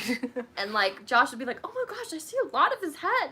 And like, so I was getting really excited. And the other thing that happened was my doctor was there just sitting at the end of the bed. So they called in like the baby nurse. There were other people, and I remembered Sarah talking about like all these other people are gonna start coming, and it's gonna be like you're getting ready for it. And so in my mind, it's like everyone's here. It's time. Let's go. Which you were. So to be honest, like the head sat pretty low for longer than maybe it could have or would have for somebody else. Like then that's why they called people in, because you were pushing so well that like it could have been one more, but for you it ended up being like 30 minutes more. Yeah, which felt like friggin' like 2 hours more at that point. Like I was like, didn't I push for like 5 hours? Like, no. She pushed for almost 3. It was like 2 hours and a half-ish, maybe Yeah. like 2 hours 40 And then total, which is very normal for a first-time mom. yeah, and then finally I was like, I need to change up my mental strategy, which I'm averse to changing diapers. I was like, okay, this isn't working. I gotta change something else in my brain. So I changed it to, so before this, like, I work out this with this 16-year-old girl. And shout out to Gabby Peachy if you ever see this. And she's 16, right? And I'm like not 16 anymore. And we would work out together in the mornings. And she'd be like, we got one more set. Like, let's do it. We got one more plank. We got one more of this or whatever. And I would be like inside, like, I do not have another set. There's no way my body will do it. But then of course you're like with her and you're like, okay, I can do it. I can do it. And so I literally pictured her being like, you got one more set. We got this. And so I was like pictured being in the gym and I'd be like, I got one more set. And I'd just be like, I don't feel like I do, but I do. And so I just like, just one more set, a set of 3, a set of 3 pushes. Yep. And then I'd be like, okay, regroup. You got one more set. You got one more set. And it was like really helpful instead of being like, I'm almost there. Oh, I'm not there. Right. This is the last one. It's not the last one. Right. Was like not very helpful. And then it turned into being the last one. And then Josh asked my doctor if he could, what would it look like if I wanted to like catch the baby? And my doctor was super chill. She's like, yeah, you could totally do that. You just have to put gloves on and like, when his head is out in one shoulder, you can just like pull him out. And like, so then they had talked about that. And Josh was like, are you okay with that? And I'm like, yeah, that's fine, whatever. And we talked about it earlier. She was like, sure, if you want to, it doesn't matter. And so they were like, so my doctor goes, Josh, you better get your gloves on. And I was like, yes, okay, here we go. Got this. And so like he gets his gloves on and the nurse kind of came where he was because I'd been like holding on to his hand and like that was like, I was like, where are you? Like wanted that like stability.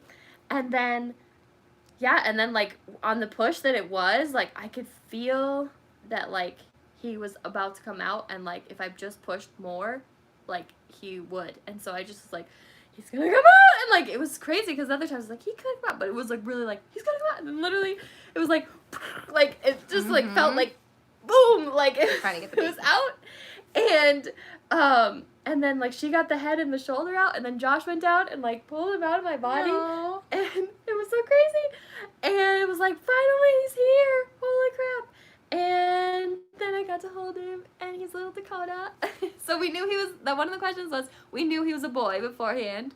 But then they were like, kids confirmed it's boy. I was like, oh, okay. That would have been crazy. I would have been like, oh, what? yeah. That would have been like, I can't imagine those people like that. I've seen that it. Surprise. Oh my gosh. But yeah, so we already had his name picked out, so that was kind of helpful. But yeah, and I was like, I remember I kept saying, baby. Mm-hmm. So yeah, and then he was there, and it was so sweet. And then like everything kind of like people are moving around, and people asked, did I tear? So I did tear. First, what is it called? First degree. First degree tear, which is like the least, like it's like the lowest one, whatever you call that. So thankful that it wasn't, yeah, more, because like, wow, you mamas that have more, I don't know. That's, well. You've had some pain. We'll talk about her tearing and recovery and stuff in part 2 because we've been on here forever. Thank you for those of you that have stayed. Oh my gosh. Yeah, right. There's like hundreds of people still here. Yeah. Wow, thank you. But yeah, so I did tear. So the doctor was like, we're gonna like stitch you up. And so I was like, okay. And yeah, I got to hold my baby and then Skin to skin. Skin to skin. Of course, because like I already naked anyway. There was True. They helped do the first breastfeeding. He got different things, and it was just so sweet and fuzzy with my baby. And then Josh got to do skin to skin too, and yeah, I just got to do pictures and introduce Auntie Sarah over the screen, and yeah, so it was just super sweet. And then it's so funny because you just like forget. Literally in that moment, like I was like, oh, what just happened? I don't know. Was I in pain? Have I been like discouraged? Who cares? I have my baby. Right. What most surprised you about your labor and birth? Or about the delivery, maybe? And Josh cut the cord. Yes, I see that. Oh, yeah. Josh cut the cord. I think it was kind of like what I kind of talked about of like The connection. The connection, specifically with Josh, and he's right here with the baby. Here comes the baby. I get to hold. Okay, fine. I get to introduce. Okay, you introduce him. So here's the baby. He came out. Here he is. 6 pounds, 15 ounces at 10:39 Hi, baby. a.m. on June 5th. Oh, sleepyhead. Oh my god, he's so cute. I love him so much. But yeah, the connection. I think I wasn't like really looking forward to labor with the connection, but connecting with Josh throughout it all. He's standing here. Yeah, I wasn't expecting that, but it was super connecting and sweet. Somebody asked about her water breaking. So her water actually broke while she was during pushing, and it like shot out at the nurse at her face. It didn't get on her face, but I have it on video, and it was very much like a whatever because of the contractions being so strong. So it broke right before delivery on its own. Yeah. Cool. What would you have done differently, Hannah? Or what worked maybe? Like what was the most helpful thing in prepping? What advice would you give to everyone as they're getting ready to have their baby? And then what would you maybe do different?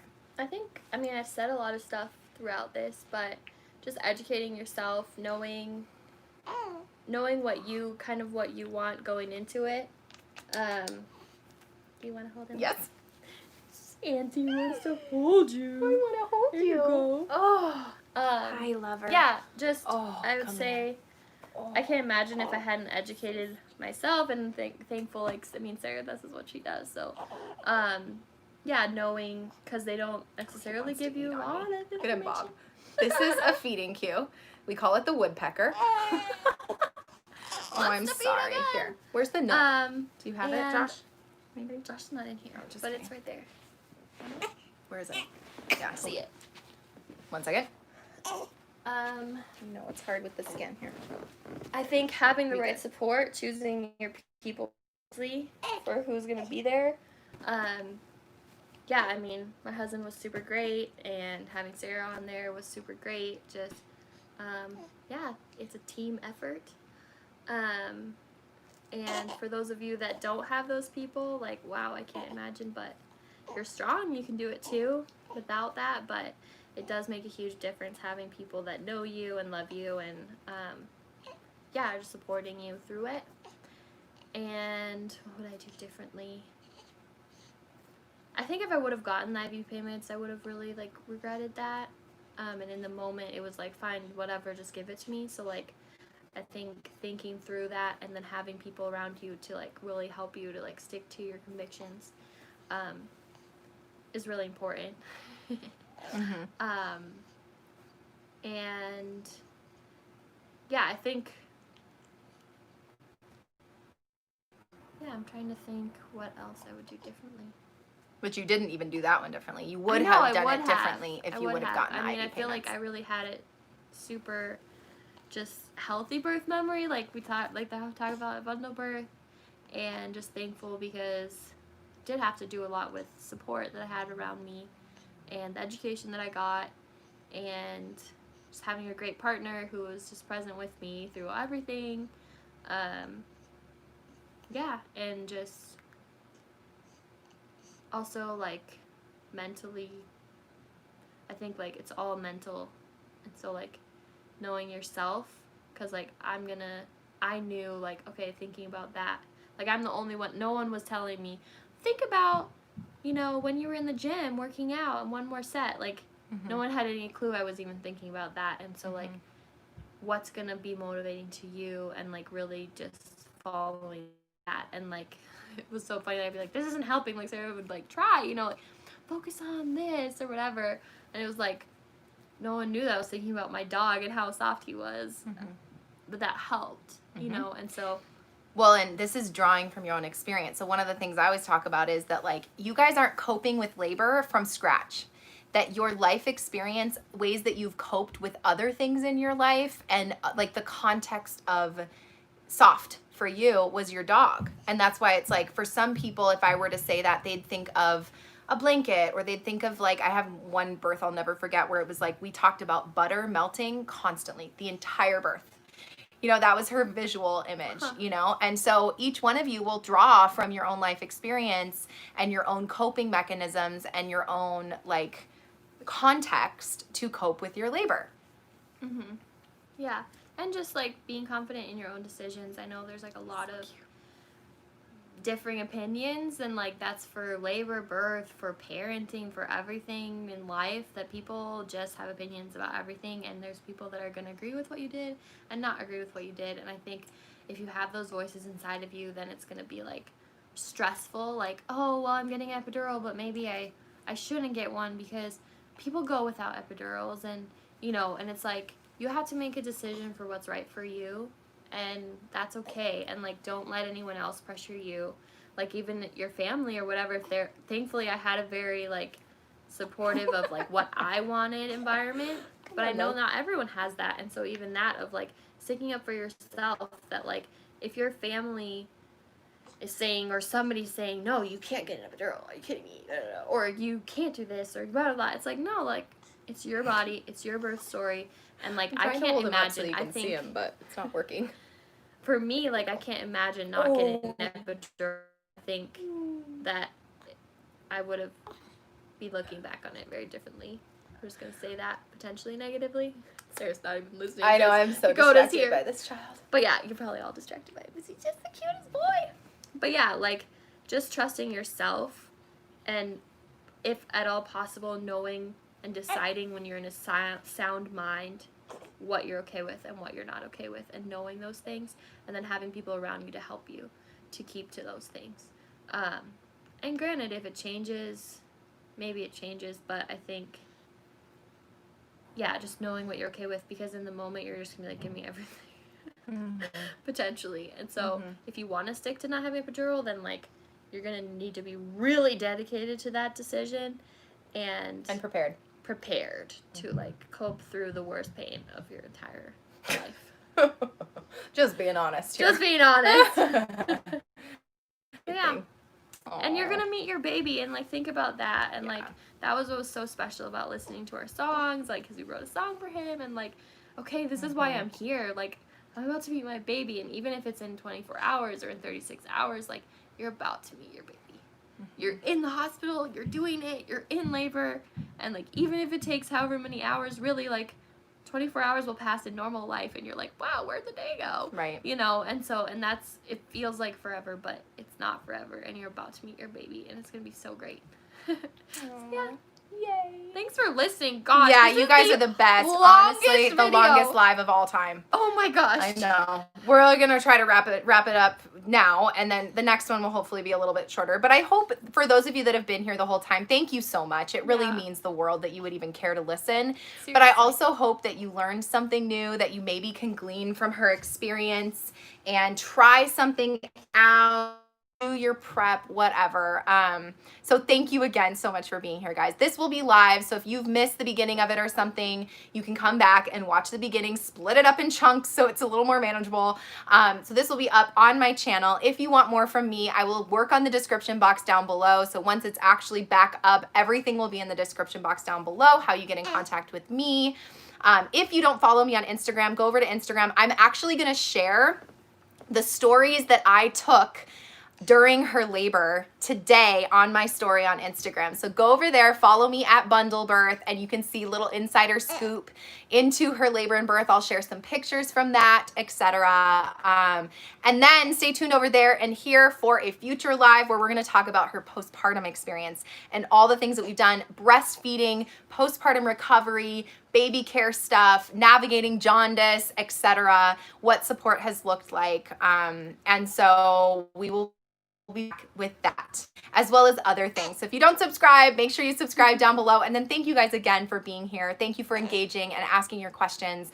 And as always, just being like the most amazing community for each other and for me and for her. And we will be back with even more stuff to help you guys out, because especially now, we've talked a lot about how like she's seen how like, oh my gosh, if they didn't have this, or oh my gosh, you have to teach them this and stuff like that. And there's just never ending stuff like that. So I'm here for you. We are here for you, and we will talk to you soon. Bye.